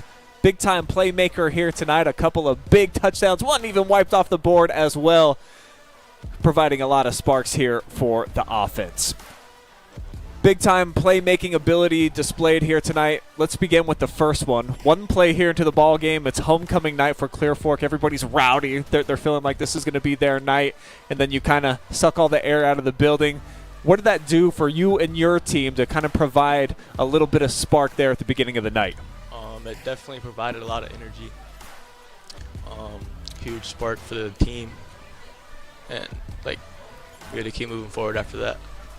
Your quarterback's got supreme scrambling ability and just awareness to always be looking down the field. So you as a wide receiver, how does that change your perspective and always trying to be aware of the fact that Brayden's probably going to find you if you get open?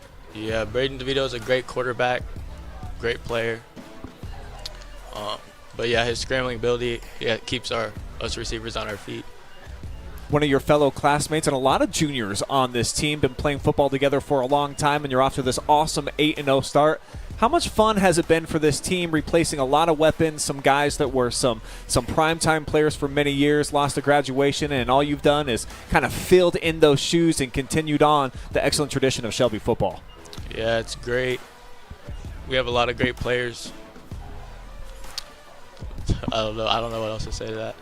Well, winning here on the road, tough place to play, and it was a battle there for a long time here tonight. You score on that very first play, and then it's like 2 full quarters before we would see, actually 2.5 quarters before the next touchdown. Clear Fork ties it up. What was the mindset and the mentality over there on the sideline? 3:39 to go in the third quarter. Things have moved for you offensively, but you weren't able to get points. Tell me about just the bounce back and keeping good emotions going for the team over there. We just had to keep our heads up and keep playing hard. Don't let it get to us. Keep playing. Well, you were able to do that, close out the game in style. The last 4 touchdowns all belong to you guys to stay undefeated. Ontario did as well. They took care of business. You got to go home 8-0 versus 8-0. I'm sure you guys haven't been talking about it, one game at a time mentality, but this one's in the books now. How much are you looking forward to that undefeated showdown? I am looking forward to that a lot. It's going to be a great game. 2 great teams. It's for all the marbles. And you at least get it at home. So yep. That's, of course, that's huge for you. Well, hey, big congratulations to you being our Baker's Pizza player of the game. I got a T-shirt for you if you want to hang on to that thing. And then plus Thank a $10 gift card. You deserve some food after you expended all that energy here tonight. But before we cut you loose, tradition here on the OH Report, look in the camera, give as many shout-outs as you want. Shout out to my team. Shout out to the fans. Fans are great support. All right, Caden Price, your Baker's Pizza MVP. Thanks so much for the time, buddy. Yep.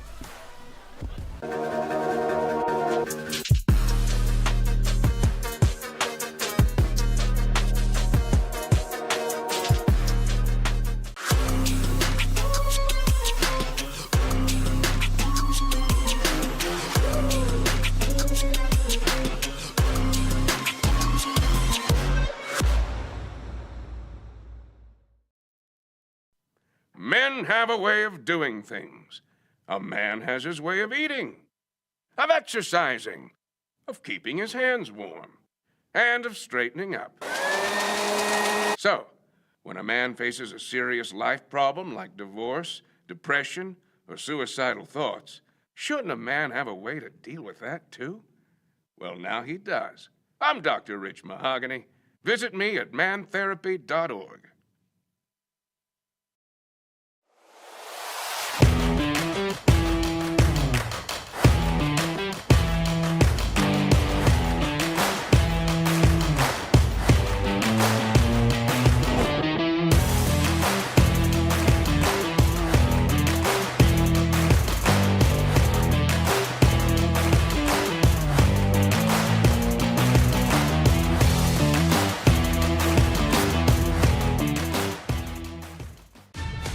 Who's got your case? Be smart. Get Rinehardt. If you get hurt, we get you back in the game. We know that getting the job done is what matters.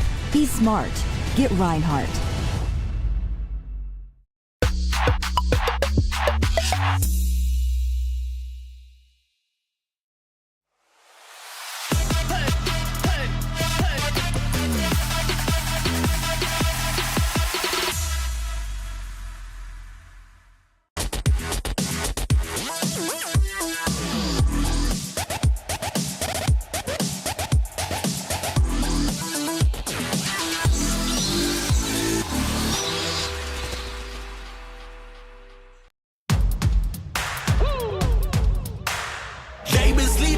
me, think it's time to wake 'em up. They been sleeping on me, think it's time to wake 'em up. You've been playing it safe, now it's time to shake it up. Playing it safe, now it's time to shake it up. So it's time to make a change. Yeah, it's time to break the chains. Yeah, it's time to bring the pain. Let them know, tell them we are not the same. I'm the one that got the flames. With my team, but you know we come to slay. Let them know that we didn't come to play. Nah, we came to win. I'm ready for anything that they can bring. Bring it on, let me do my thing. I'm a giant, they can't move the king. If you never risk it, then you never know. If it's holding you back, you gotta let it go. You gotta give it all you gotta let them know. You are on another level, you are ruthless. Switch it up, it's the new flex. Ruthless, ruthless. Time to go hard and put your game face on. Ruthless, ruthless. This is the moment movies get based on. This is the moment movies get based on. Fire in the bones, watch me fire up the songs. Let it burn 'em, burn 'em, burn 'em. Got the fire in the bones. Our desires, they become who we are. We go hard, giving up, no we're not. Yeah, the first step is showing up. Now we're here blowing up. If you never risk it, then you never know. If it's holding you back, you gotta let it go. You gotta give it all you gotta let them know. You are on another level, you are ruthless. Switch it up, it's the new flex. Ruthless, ruthless. If you never risk it, then you never know. If it's holding you back, you gotta let it go.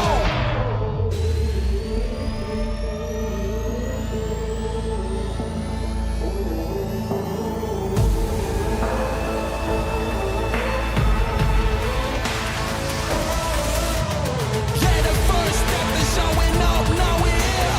Yeah, the first step is showing up, hear them cheer. Yeah, the first step is showing up, now we're here. We're blowing up, hear them cheer. If you never risk it, then you never know. If it's holding you back, you gotta let it go. You gotta give it all you gotta let them know. You are on another level, you are ruthless.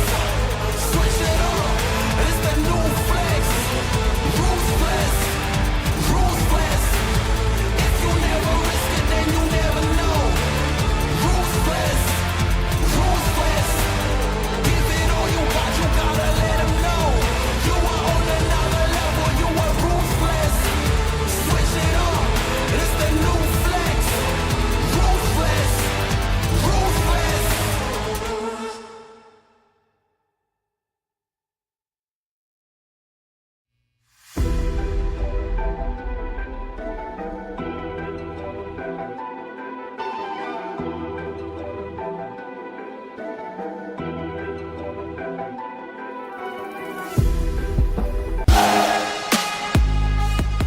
It is the Buckeye Horizon post-game show here in a very dark Clear Fork press box. That's because they've got their Neon Night band performance going on.